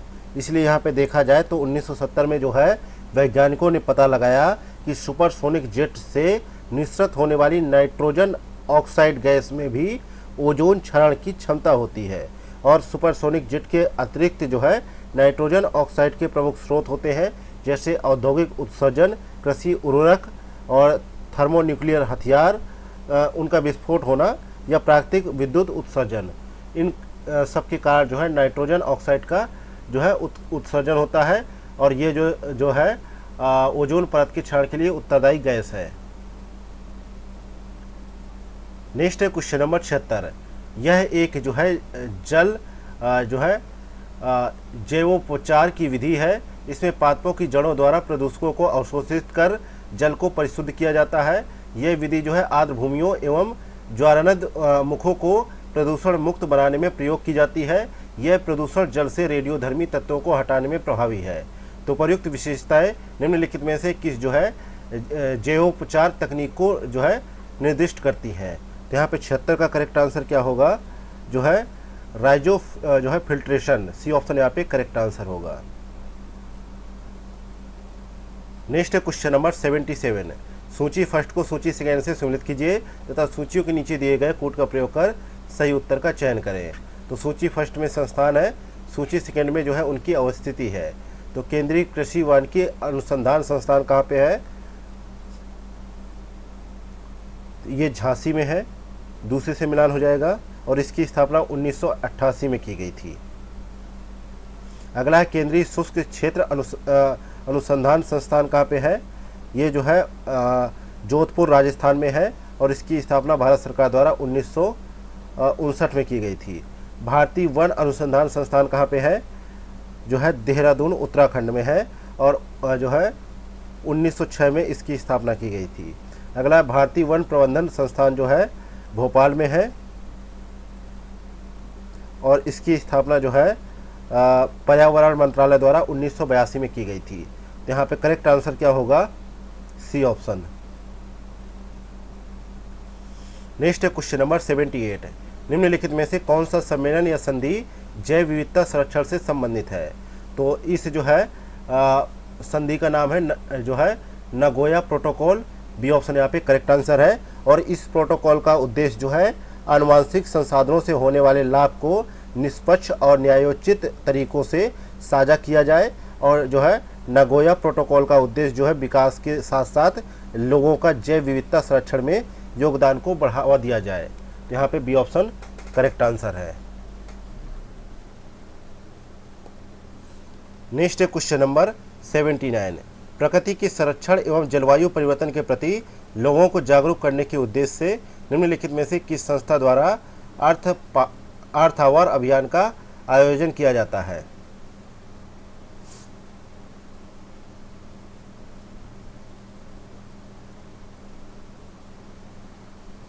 तो विश्व वन्य जीव कोष द्वारा जो है इसका आयोजन किया जाता है, बी ऑप्शन यहाँ पे करेक्ट आंसर है।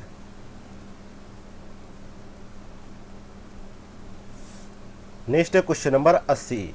निम्नलिखित में से कौन सा किसी स्थान को यूनेस्को द्वारा प्राकृतिक धरोहर स्थल घोषित किए जाने की जो है मानदंड है। पहला है आवास क्षेत्र में जो है दुर्लभ पादप प्रजातियों की उपस्थिति, दूसरा है प्रकृति के विकास क्रम में भू आकृतिक परिवर्तन, तीसरा है जैविक क्रियाओं के कारण जो है वनस्पति जो है उद्भव। तो नीचे दिए गए कोड का प्रयोग कर सही उत्तर का चुनाव कीजिए।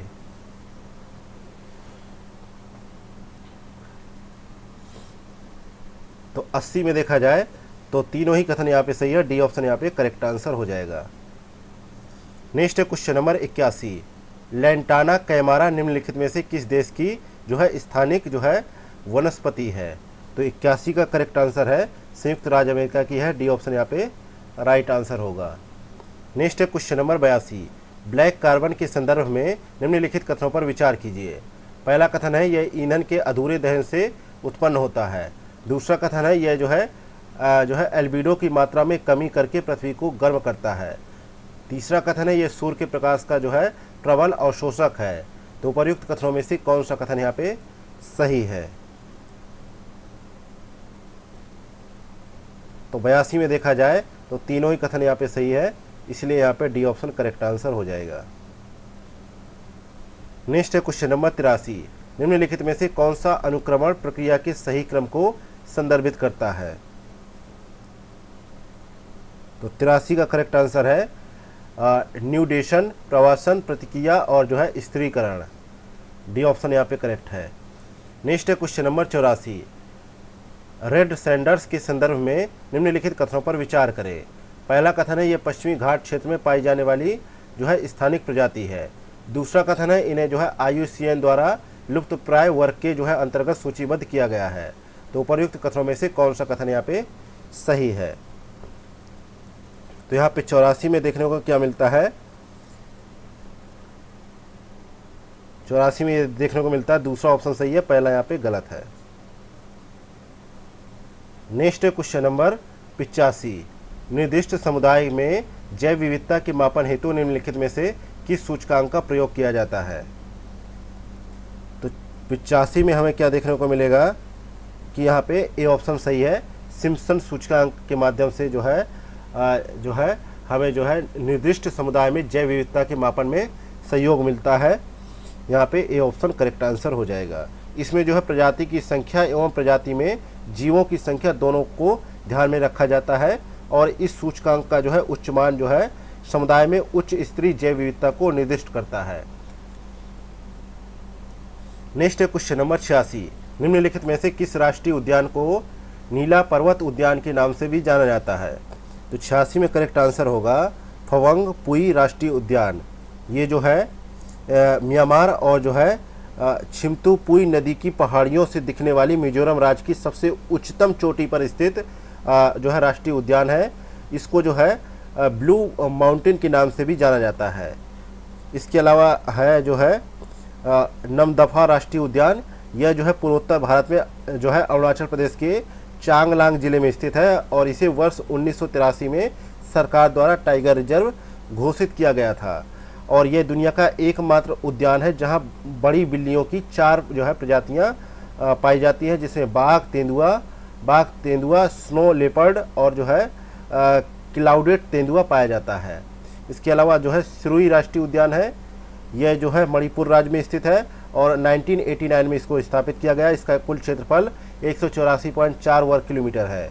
यहाँ पर जो है स्तनधारी जीवों की लगभग 42 प्रजातियाँ हैं। अगला क्वेश्चन नंबर 87।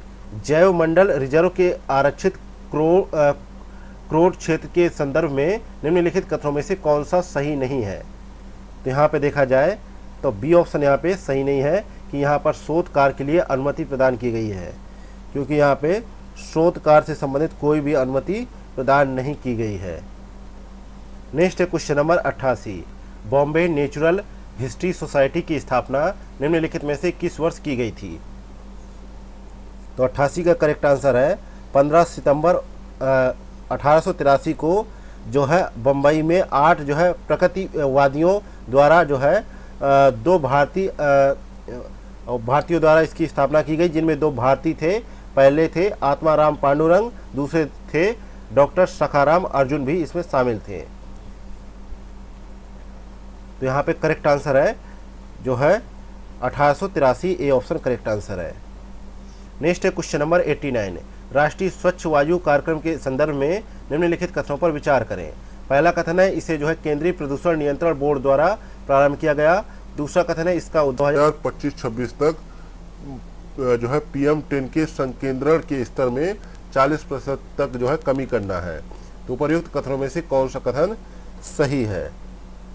तो यहाँ पे 89 में जो देखा जाए तो यहाँ पे केवल दूसरा स्टेटमेंट सही है, पहला यहाँ पे गलत है, क्योंकि जो है इसको जो है जनवरी 2019 में पर्यावरण, वन एवं जलवायु परिवर्तन मंत्रालय द्वारा देश भर में वायु प्रदूषण की समस्या से निपटने के लिए एक दीर्घकालिक समयबद्ध राष्ट्रीय स्तर की रणनीति के रूप में शुरू किया गया था।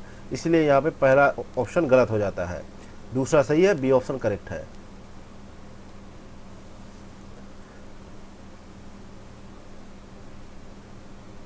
नेक्स्ट है क्वेश्चन नंबर 90। समाचारों में रहने वाला ग्रीन वॉशिंग पद निम्नलिखित में से किसे संदर्भित करता है? तो 90 का करेक्ट आंसर है किसी कंपनी द्वारा अपने उत्पाद व सेवाओं के पर्यावरणीय अनुकूल होने का झूठा दावा करना। बी ऑप्शन यहाँ पे करेक्ट आंसर है। नेक्स्ट है क्वेश्चन नंबर 91। हाल ही में निम्नलिखित में से किस जो है जनपद में बिहार के पहले बर्ड म्यूजियम के निर्माण का निर्णय लिया गया है? तो 91 का करेक्ट आंसर है यह निर्णय जो है बिहार के जनपद जमुई में जो है लिया गया है और बर्ड म्यूजियम को जो है 12 एकड़ भूमि में तैयार किया जाएगा और इसको बनाने में लगभग 1.50 करोड़ रुपए की लागत आएगी। तो यहाँ पे सी ऑप्शन करेक्ट आंसर हो जाएगा और इसमें जो है 1300 प्रकार की जो है प्रजातियों के पक्षियों को जो है निवास स्थल बनाया जाएगा। नेक्स्ट है क्वेश्चन नंबर 92। हाल ही में निम्नलिखित में से कौन जो है देश की पहली ट्रांसजेंडर पुलिस उप निरीक्षक बनी है? इनका नाम क्या है? इनका नाम है जो है मानवी मधु कश्यप बनी है, और 3 ट्रांसजेंडरों में जो है 2 ट्रांसमेन हैं, जबकि मधु इकलौती जो है ट्रांस वुमन है। तो यहाँ पे डी ऑप्शन करेक्ट आंसर है। नेक्स्ट है क्वेश्चन नंबर 93। हाल ही में ब्रिटेन में हुए आम चुनाव में भारतीय मूल के जो है कनिष्क जो है नारायण ने जीत दर्ज की है। ये बिहार के निम्नलिखित में से किस जिले से संबंधित है? तो मुजफ्फरपुर से संबंधित है, और जो है कनिष्क नारायण जो है कीर स्टारमर की लेबर पार्टी से जीते हैं। वे जो है वेल्स के पहले अल्पसंख्यक सांसद हैं। ये ऑप्शन करेक्ट आंसर है। नेक्स्ट है क्वेश्चन नंबर 94। जुलाई 2024 में निम्नलिखित में से किसने बिहार विधान परिषद के नए सभापति के रूप में पदभार ग्रहण किया है? तो इनका नाम है Awadhesh Narayan Singh. B option correct answer है।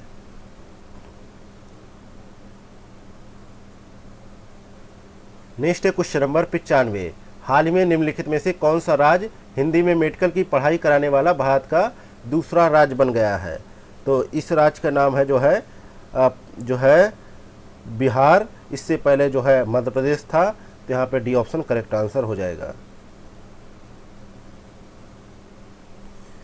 क्योंकि बिहार सरकार ने अभी हाल ही में 9 सदस्यीय उच्च स्तरीय कमेटी के अनुशंसा के आधार पर सरकार ने जो है यह निर्णय लिया है, और कमेटी ने रिपोर्ट में कहा है कि लोकली रिलेवेंट एंड ग्लोबली जो है कॉम्पिटेंट, यानी डॉक्टर बनने में यह मॉडल काफ़ी जो है लाभदायक होगा।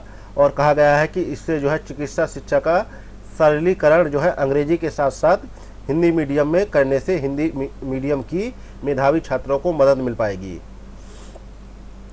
नेक्स्ट है क्वेश्चन नंबर 96।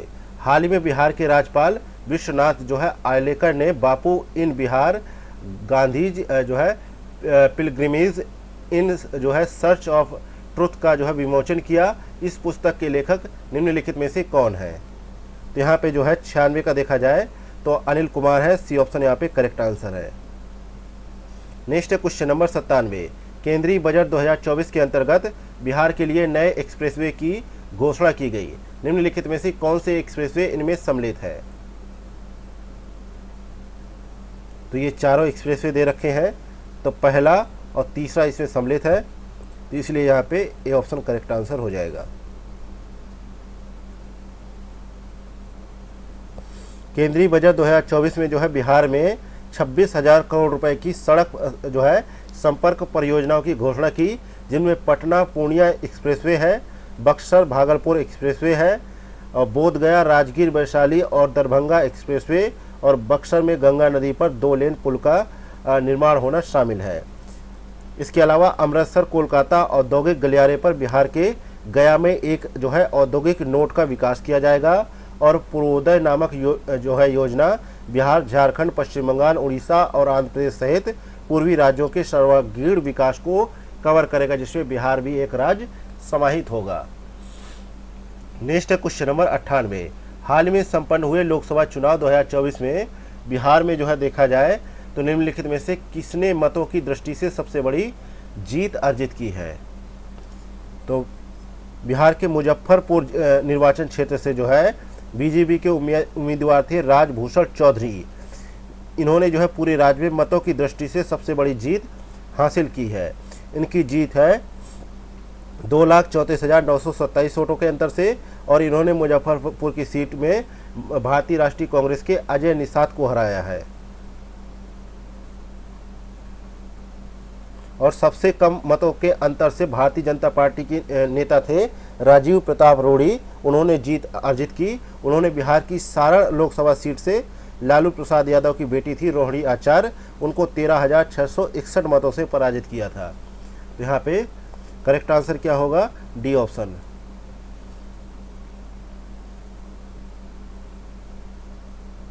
नेक्स्ट है क्वेश्चन नंबर 99। बिहार राज्य का पहला हॉकी टर्फ ग्राउंड निम्नलिखित में से किस जिले में निर्मित किया गया है? तो यहाँ पे 99 का करेक्ट आंसर है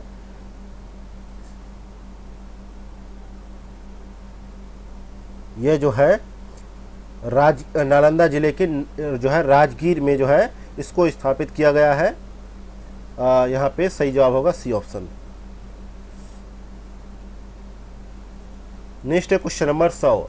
हाल ही में बिहार की लक्ष्मी झा निम्नलिखित में से किस पर्वत चोटी पर तिरंगा फहराने वाली पहली भारतीय महिला बनी है? तो इनका नाम है क्या लक्ष्मी झा, और लक्ष्मी झा बिहार की सहरसा की रहने वाली है और माउंट किनाबालू पर तिरंगा फहराने वाली पहली भारतीय महिला बनी है। तो यहाँ पे ए ऑप्शन करेक्ट आंसर हो जाएगा। अगला क्वेश्चन नंबर 101। निम्नलिखित में से कौन से जो है अम्ल वर्षा की रोकथाम के प्रभावी उपाय हैं? पहला है कोयले को जलाने से पहले धोना, दूसरा है खनिज तेल का उपचार करके सल्फर का पृथक्करण, तीसरा है फ्लू गैसों का जो है डी सल्फराइजेशन, और चौथा है उन्नत भट्टियों का प्रयोग। तो नीचे दिए गए कूट का प्रयोग कर सही उत्तर का चयन कीजिए। तो 101 में देखा जाए 101 में देखा जाए तो सभी जो है ऑप्शन यहाँ पे सही है, डी ऑप्शन यहाँ पे करेक्ट आंसर हो जाएगा। नेक्स्ट है क्वेश्चन नंबर 102। राष्ट्रीय वन नीति 1988 के अनुसार भारत के कुल भौगोलिक क्षेत्र के कितने प्रतिशत पर जो है वनों का विस्तार होना आवश्यक है? तो 102 में देखा जाए तो करेक्ट आंसर है जो है भारत के कुल भौगोलिक क्षेत्र के 1/3 भाग पर वनों को स्थापित करना, जो है पर्वतीय क्षेत्र के 2/3 भाग या मैदानी क्षेत्रों के 1/4 भाग पर जो है वन रोपण करना, इसका लक्ष्य निर्धारित किया गया है। तो यहाँ पे देखा जाए तो बी ऑप्शन यहाँ पे करेक्ट आंसर हो जाएगा। अगला है क्वेश्चन नंबर 103। निम्नलिखित में से किस जो है कन्वेंशन को अपशिष्टों और अन्य पदार्थों के जो है डंपिंग द्वारा समुद्री प्रदूषण की रोकथाम पर कन्वेंशन के रूप में जाना जाता है? तो 103 में देखा जाए तो यहाँ पे लंदन कन्वेंशन के नाम से जाना जाता है इसको। 1972 में ये कन्वेंशन हुआ और इसका उद्देश्य जो है समुद्री प्रदूषण के सभी स्रोतों के प्रभावी नियंत्रण को बढ़ावा देना और कचरे एवं अन्य पदार्थों के डंपिंग द्वारा समुद्र के प्रदूषण को रोकने के लिए सभी व्यवहारिक कदम उठाना इसके तहत जो है प्रावधानित था। और वर्तमान में देखा जाए तो 87 जो है राज्य जो है इन कन्वेंशन के पक्षकार हैं। नेक्स्ट है क्वेश्चन नंबर 104। केंद्रीय चिड़ियाघर प्राधिकरण के संदर्भ में निम्नलिखित कथनों पर विचार करें। पहला कथन है कि केंद्रीय पर्यावरण वन एवं जलवायु परिवर्तन मंत्री इसके जो है पदेन अध्यक्ष होते हैं। दूसरा कथन है प्राधिकरण प्रत्येक वर्ष अपनी वार्षिक रिपोर्ट राष्ट्रपति को प्रस्तुत करता है। तीसरा कथन है इसे किसी चिड़ियाघर को जो है मान्यता देने एवं उसकी मान्यता वापस लेने का अधिकार प्राप्त है। तो यहाँ पे कौन सा कथन सही है ये आपको बताना है। तो 104 में देखा जाए तो यहाँ पे पहला और तीसरा कथन सही है, दूसरा यहाँ पे गलत है। दूसरा यहाँ पे गलत है क्योंकि केंद्रीय चिड़ियाघर प्राधिकरण अपनी रिपोर्ट जो है केंद्र सरकार को सौंपता है, ना कि राष्ट्रपति को। नेक्स्ट है क्वेश्चन नंबर 105। इकोटोन के संदर्भ में निम्नलिखित कथनों पर विचार करें। पहला कथन है यह दो पारिस्थितिकी तंत्रों के मध्य का संक्रमण क्षेत्र है। दूसरा कथन है यह प्राकृतिक एवं मानव निर्मित दोनों हो सकता है। तो उपर्युक्त कथनों में से कौन सा कथन सही है? तो 105 में देखा जाए तो दोनों कथन सही है, सी ऑप्शन यहाँ पे राइट आंसर हो जाएगा। नेक्स्ट है क्वेश्चन नंबर 106। निम्नलिखित में से किस विषय पर सुझाव जो है प्रस्तुत करने के लिए कस्तूरी रंगन समिति का गठन किया गया था? तो 106 नंबर क्वेश्चन देखा जाए तो पश्चिमी घाट का संरक्षण करने के लिए कस्तूरी रंगन समिति का गठन किया गया सन 2012 में। और जो है समिति ने सिफारिश दी कि जो है पश्चिमी घाट के कुल क्षेत्रफल का जो है 37% ही पर्यावरण संवेदनशील क्षेत्र के अंतर्गत लाया जाना चाहिए तथा पश्चिमी घाट में खनन, उत्खनन और रेत खनन पर पूर्ण प्रतिबंध लगाया जाना चाहिए। नेक्स्ट है क्वेश्चन नंबर 107। वन्य जीव अभयारण्यों के संदर्भ में निम्नलिखित कथनों पर विचार करें। पहला कथन है कि इनकी स्थापना राज्य सरकार द्वारा की जाती है। दूसरा कथन है ये किसी विशेष जीव प्रजाति के जो है संरक्षण स्थल है। तीसरा कथन है कि जो है इनमें सीमित मानव गतिविधियों की अनुमति होती है। तो उपर्युक्त कथनों में से कौन सा कथन सही है? तो 107 में देखा जाए तो तीनों कथन सही है, इसलिए डी ऑप्शन यहाँ पे राइट आंसर हो जाएगा।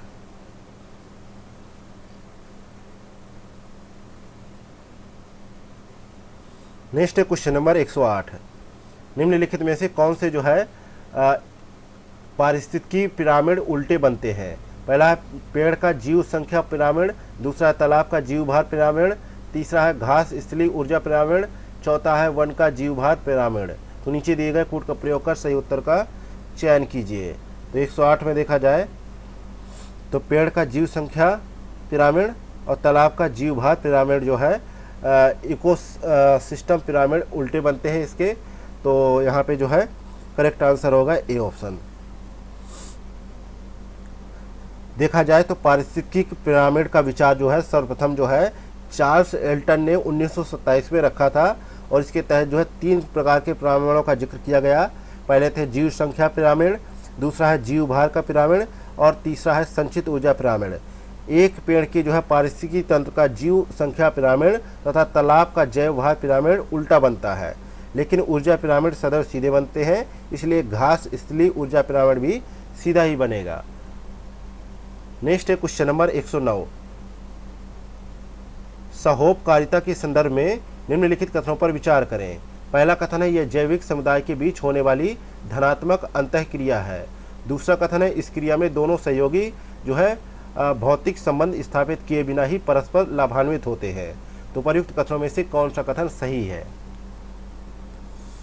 तो 109 में देखा जाए तो यहाँ पे पहला कथन सही है, दूसरा यहाँ पे गलत है। तो ए ऑप्शन यहाँ पे करेक्ट हो जाएगा, दूसरा यहाँ पे गलत है, क्योंकि जो है यदि दोनों सहयोगी जो है भौतिक संबंध स्थापित किए बिना ही परस्पर जो है लाभान्वित होते हैं तो इसे जो है आदि सहयोग कहते हैं। और आदि सहयोग के उदाहरणों में मूल परिवेशी तथा सूक्ष्म वनस्पति जात उपस्थित होते हैं, लेकिन यहाँ पे जो है कहा गया है जो है सहोपकारिता के संदर्भ में, लेकिन यहाँ पे आदि सहयोग होना चाहिए था। नेक्स्ट है क्वेश्चन नंबर 110। निम्नलिखित में से कौन से जो है संरक्षित क्षेत्रों को वन्य जीव संरक्षण अधिनियम के तहत मान्यता दी जाती है? तो यहाँ पे 110 में देखा जाए तो यहाँ पे चारों विकल्प सही है, इसलिए डी ऑप्शन यहाँ पे राइट आंसर हो जाएगा। इसका प्रावधान जो है वन्य जीव संरक्षण अधिनियम 1972 के तहत जो है प्रावधानित किया गया है। नेक्स्ट है क्वेश्चन नंबर 111 है। निम्नलिखित में से कौन सी संस्था ब्लू कार्बन इकोसिस्टम के संरक्षण से संबंधित है? तो 111 का सही जवाब है अंतर्राष्ट्रीय प्रकृति संरक्षण संघ।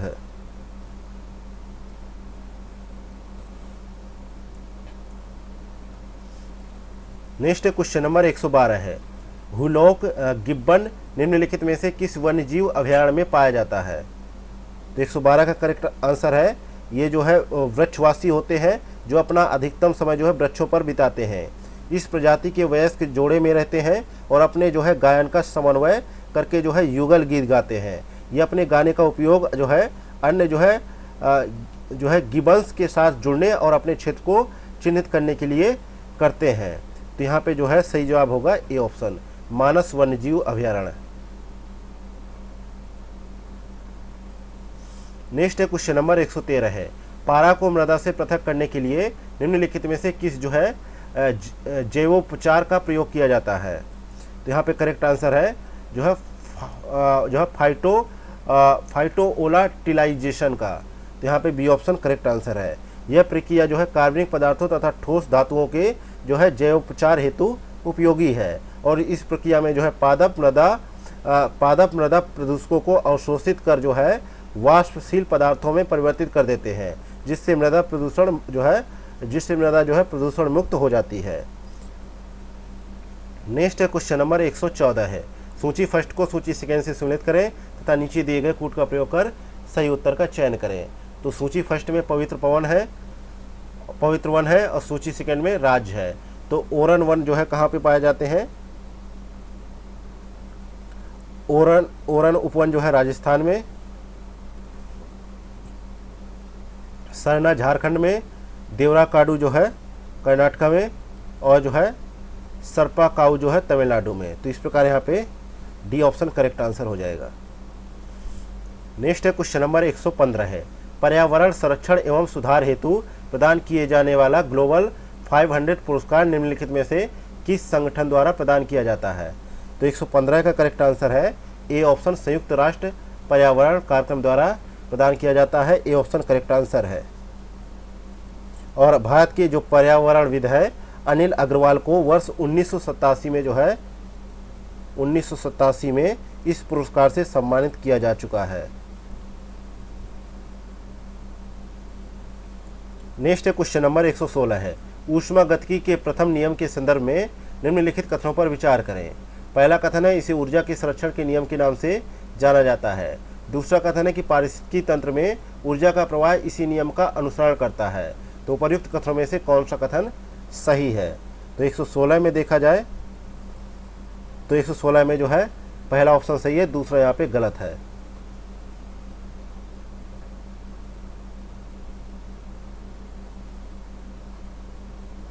क्योंकि देखा जाए तो पारिस्थितिकी तंत्र में ऊर्जा का प्रवाह ऊष्मागतिकी का द्वितीय नियम का अनुसरण करता है, ना कि प्रथम नियम का, इसलिए दूसरा स्टेटमेंट गलत था। नेक्स्ट क्वेश्चन नंबर 117 है। 117 नंबर क्वेश्चन है, रेड मड के संदर्भ में निम्नलिखित कथनों पर विचार करें। पहला कथन है, यह एल्युमिनियम का जो है उपोत्पाद है। और दूसरा कथन है, इसमें जो है आर्सेनिक, पारा और जो है कैडमियम जैसी भारी धातुएं पाई जाती हैं। तीसरा कथन है, यह अत्यधिक क्षारीय होने के कारण मृदा के लिए हानिकारक होता है। तो नीचे दिए गए कूट का प्रयोग कर सही उत्तर का चयन करें। तो 117 का देखा जाए तीनों ही ऑप्शन यहाँ पे सही है, डी ऑप्शन राइट आंसर हो जाएगा। नेक्स्ट है क्वेश्चन नंबर 118, लियोपोल्ड मैट्रिक्स विधि निम्नलिखित में से किससे संबंधित है? तो 118 का करेक्ट आंसर है जो है पर्यावरणीय प्रभाव आकलन से संबंधित है, बी ऑप्शन करेक्ट आंसर है। नेक्स्ट है क्वेश्चन नंबर 119, नीचे दिए गए 4 युग्मों में से कितने सही सुमेलित है? जल में अधिकता दे रखा है और जो है रोग दे रखा है। तो कैडमियम का मिलान क्या होगा? कैडमियम जो है इटाई रोग जो है जल में कैडमियम की अधिकता के कारण होता है। और इस रोग के जो है मुख्य लक्षण जो है अस्थियों में विकार, फेफड़ों और यकृत का कैंसर इत्यादि है। तो ये मिलान सही है। आर्सेनिक के सामने लिखा है जो है ब्लैक फुट डिजीज, ये भी सही है। नाइट्रेट के सामने लिखा है, ये भी सही है। पारा के सामने ये भी, तो डी ऑप्शन करेक्ट है, चारों ही सही सुमेलित है। नेक्स्ट है क्वेश्चन नंबर 120, निम्नलिखित में से कौन से जो है नाइट्रोजन स्थिरीकरण जीवाणु है?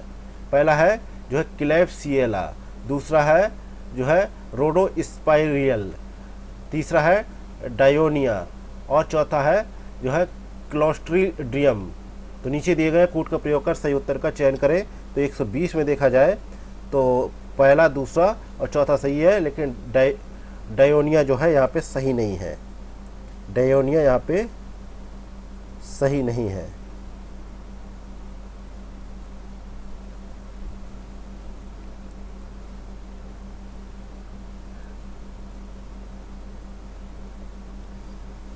नेक्स्ट क्वेश्चन नंबर 121, निम्नलिखित में से किस जो है आक्रामक विदेशी प्रजाति के कारण जो है मन्नार बायोस्फीयर रिजर्व की मूल वनस्पति को खतरा उत्पन्न हो गया है? तो 121 में हम पहुंचे हैं। तो यहाँ पे जो है प्रोसोपिस जो है चिलेंसिस के कारण जो है मूल वनस्पति को खतरा उत्पन्न हो गया है। नेक्स्ट क्वेश्चन नंबर 122, निम्नलिखित में से किन्हें जो है पारिस्थितिक पदचिन्ह की संकल्पना का जनक माना जाता है? तो यहाँ पे जो है विलियम रीस एवं जो है मैथियास वाकेरनैगेल को जो है पारिस्थितिक पदचिन्ह की संकल्पना का जनक माना जाता है। ए ऑप्शन यहाँ पे राइट आंसर है। नेक्स्ट क्वेश्चन देखते हैं 123 नंबर, थार रेगिस्तान में पाए जाने वाले जो है कैलोटिस वर्सिकलर और जो है यूरोमेस्टिक हार्डविकाई निम्नलिखित में से किस जंतु के परभक्षी हैं? तो 123 में जो है करेक्ट आंसर है, ये जो है रेगिस्तानी टिड्डी के जो है परभक्षी हैं। ए ऑप्शन करेक्ट है। नेक्स्ट है क्वेश्चन नंबर 124, निम्नलिखित में से कौन सी भारत में स्थित माइक साइट नहीं है? तो हाथियों की अवैध हत्या का निगरानी कार्यक्रम माइक कहलाता है और इसका जो है आरंभ जो है वर्ष 2003 में किया गया और अंतर्राष्ट्रीय सहयोग का यह कार्यक्रम है जो एशिया और अफ्रीका से हाथियों की अवैध हत्या के अनुमानों की पहचान करता है। भारत में माइक स्थल जो है काफ़ी सारे हैं, लेकिन इनमें से एक जो है नहीं है, काजीरंगा असम का जो है। ये ऑप्शन यहाँ पे करेक्ट आंसर है।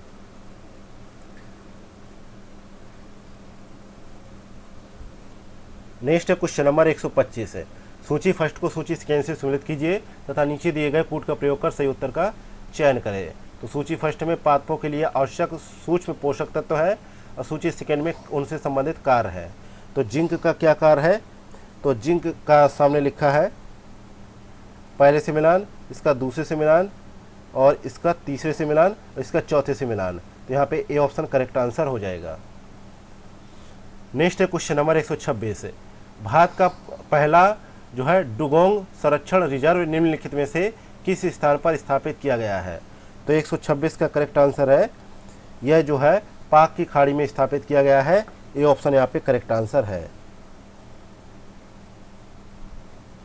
और जो पाक की खाड़ी है एक संकीर्ण चैनल के माध्यम से मन्नार की खाड़ी से जुड़ी हुई है। नेक्स्ट है क्वेश्चन नंबर 127 है।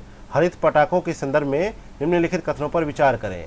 पहला कथन है इन्हें वैज्ञानिक एवं औद्योगिक अनुसंधान परिषद द्वारा विकसित किया गया है। दूसरा कथन है कि इनमें जो है बेरियम यौगिक का प्रयोग किया जाता है। तीसरा कथन है इनका ध्वनि स्तर 110 से 125 डेसिबल के मध्य होता है। तो उपर्युक्त कथनों में से कौन सा कथन यहाँ पे सही है? तो 127 में देखा जाए तो केवल पहला और तीसरा यहाँ पे सही है, दूसरा यहाँ पे गलत है।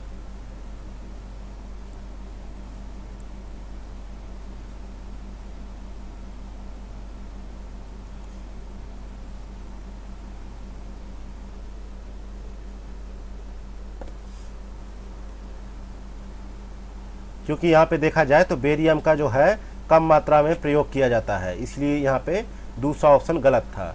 नेक्स्ट है क्वेश्चन नंबर 128 है। निम्नलिखित में से कौन सा जीव जो है शीत निष्क्रियता का गुण प्रदर्शित करता है? तो 128 में देखा जाए चमगादड़ है, ये ऑप्शन करेक्ट आंसर है। क्योंकि इस जो है जानवरों इस प्रकार के जानवरों में जो है निष्क्रिय अवस्था में ऊर्जा का उपयोग सक्रिय अवस्था की तुलना में 70 से 100 गुना तक कम हो जाता है। और ऐसे जानवर होते हैं जैसे सरीसृप, मछली और उभयचर, जैसे कि भालू, चमगादड़, गिलहरी आदि में देखा जाता है।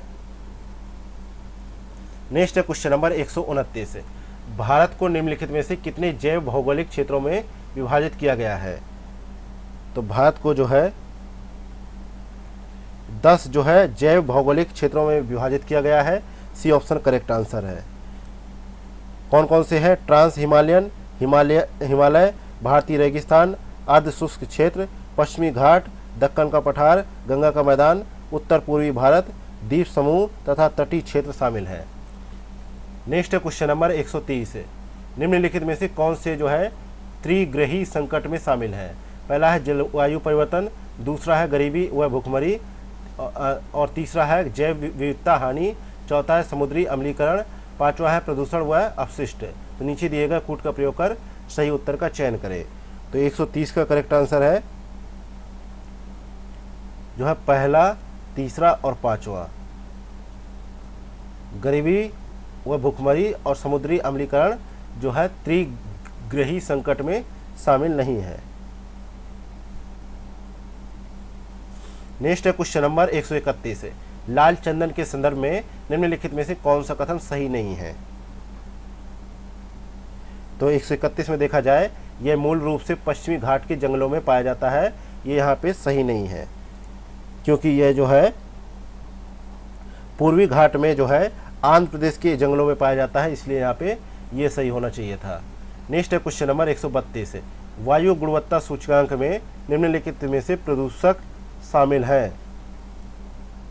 PM10, nitrogen dioxide, carbon dioxide, ammonia, methane. तो नीचे दिए गए कूट का प्रयोग कर सही उत्तर का चयन करें। तो 132 में देखा जाए तो यहाँ पे जो है पहला, दूसरा और चौथा यहाँ पे सही है। तो ए ऑप्शन यहाँ पे करेक्ट आंसर है। नेक्स्ट है क्वेश्चन नंबर 133 है। वन्य जीव संरक्षण की निम्नलिखित परियोजनाओं को काल क्रमानुसार व्यवस्थित कीजिए तथा नीचे दिए गए कूट का प्रयोग कर सही उत्तर का चयन करें। बाघ परियोजना जो है 1973 में, गैंडा परियोजना जो है 1987 में, हाथी परियोजना जो है 1992 में और हंगुल परियोजना जो है 1970 में। तो इस प्रकार से यहाँ पे कोड बना डी ऑप्शन।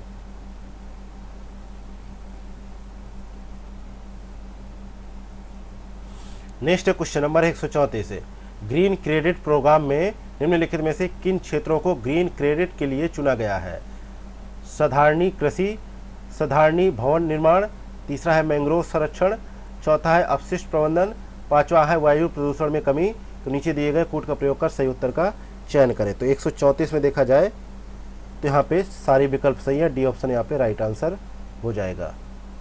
नेक्स्ट है क्वेश्चन नंबर 135, निम्नलिखित पर विचार करें। पहला है पोटेशियम आयोडाइड, दूसरा है ड्राई आइस, तीसरा है सोडियम क्लोराइड। तो उपर्युक्त में से किन रसायनों का उपयोग मेघ बीजन हेतु किया जाता है? तो यहाँ पे 135 में देखा जाए तो मेघ बीजन के लिए किया जाता है, तीनों का ही प्रयोग जो है मेघ बीजन के लिए किया जाता है। सी ऑप्शन यहाँ पे करेक्ट आंसर है। मेघ बीजन होता क्या है इसके बारे में समझ लेते हैं। तो मेघ बीजन जो है कृत्रिम वर्षा हेतु मौसम की दिशाओं में परिवर्तन करने की एक तकनीक होती है। यह तकनीक केवल तभी कार्य करती है जब वायुमंडल में पहले से पर्याप्त बादल एवं जो है नमी विद्यमान हो। और मेघ बीजन जो है तकनीक में बादलों में कृत्रिम संघनन के केंद्रकों की संख्या को बढ़ाकर वर्षा बूंदों के निर्माण को जो है अभिप्रेरित किया जाता है। और इसमें जो है 3 तरीके के जो है रसायन पाए जाते हैं। नेक्स्ट है क्वेश्चन नंबर 136 है, पर्यावरणीय संदर्भ में प्रयुक्त होने वाला पद सांस्कृतिक जो है सुपोषण निम्नलिखित में से किसे संदर्भित करता है? तो 136 का करेक्ट आंसर है मानवीय गतिविधियों के कारण झीलों की आयु में वृद्धि को संदर्भित करता है। यहाँ पे सी ऑप्शन करेक्ट आंसर है। नेक्स्ट है क्वेश्चन नंबर 137 है, सेंडाई फ्रेमवर्क निम्नलिखित में से किससे संबंधित है? तो ये जो है आपदा जोखिम न्यूनीकरण से संबंधित है। ए ऑप्शन यहाँ पे करेक्ट आंसर है। नेक्स्ट है क्वेश्चन नंबर 138 है, निम्नलिखित में से किस राष्ट्रीय उद्यान को साइबेरियाई सारस के प्रजनन स्थल के रूप में जाना जाता है? तो यहाँ पे जो है 138 को देखा जाए जो है केवलादेव घाना राष्ट्रीय उद्यान को जाना जाता है। बी ऑप्शन करेक्ट आंसर है। इसकी उत्पत्ति जो है 1850 के दशक के दौरान एक शाही शिकार के अभयारण्य के रूप में हुई थी और यह महाराजाओं और अंग्रेजों के लिए एक खेल अभयारण्य था। और 1982 में जो है केवलादेव को एक राष्ट्रीय उद्यान घोषित किया गया और इसके बाद जो है वर्ष 1985 में यूनेस्को द्वारा इसे विश्व धरोहर स्थल के रूप में सूचीबद्ध किया गया। नेक्स्ट है क्वेश्चन नंबर 139 है, प्लास्टिक अपशिष्ट प्रबंधन संशोधन नियम 2024 के संदर्भ में निम्नलिखित कथनों पर विचार करें। पहला कथन है कि जो है बायोडिग्रेडेबल प्लास्टिक कैरी बैग या वस्तुओं के उत्पादन से पूर्व जो है CPCB से अनुमति लेना आवश्यक है। दूसरा कथन है कि विस्तारित उत्पादक जिम्मेदारी बाध्यता को सुपरमार्केट और जो है ऑनलाइन प्लेटफॉर्म तक जो है विस्तारित किया गया है। तीसरा कथन है कि उत्पादक और आयातक जो है SPCB को जो है त्रैमासिक रिपोर्ट प्रस्तुत करेंगे। तो उपर्युक्त में से कौन से कथन सही है? तो 137 में देखा जाए 139 में डी ऑप्शन यहाँ पे करेक्ट आंसर है। नेक्स्ट क्वेश्चन नंबर 140 है, नमामि गंगे कार्यक्रम के संदर्भ में निम्नलिखित कथनों पर विचार कीजिए। पहला कथन है यह कार्यक्रम वर्ष 2014 में आरंभ किया गया। दूसरा कथन है वर्तमान में इस कार्यक्रम को वर्ष 2030 तक बढ़ा दिया गया। तो उपर्युक्त कथनों में से कौन सा कथन यहाँ पे सही है? तो यहाँ पे पहला कथन सही है, दूसरा यहाँ पे गलत हो जाता है। तो ए ऑप्शन यहाँ पे करेक्ट आंसर है।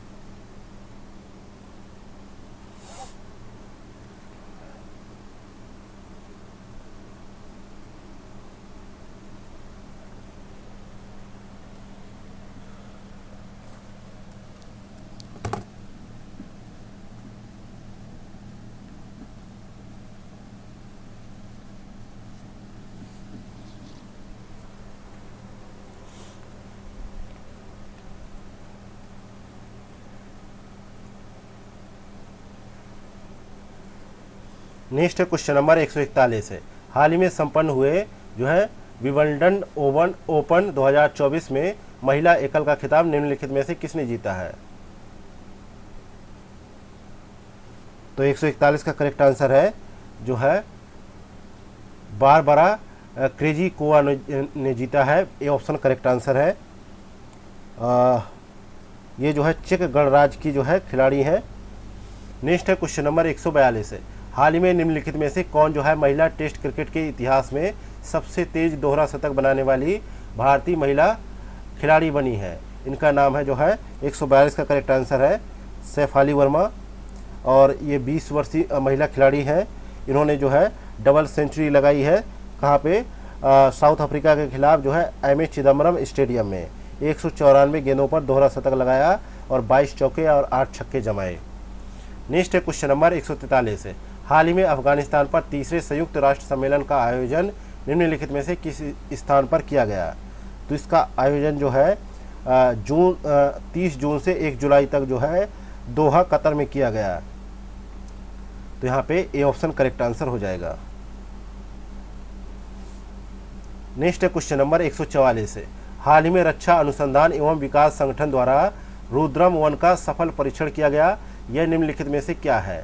तो 144 का यहाँ पे देखा जाए तो करेक्ट आंसर है B option, anti radiation missile है।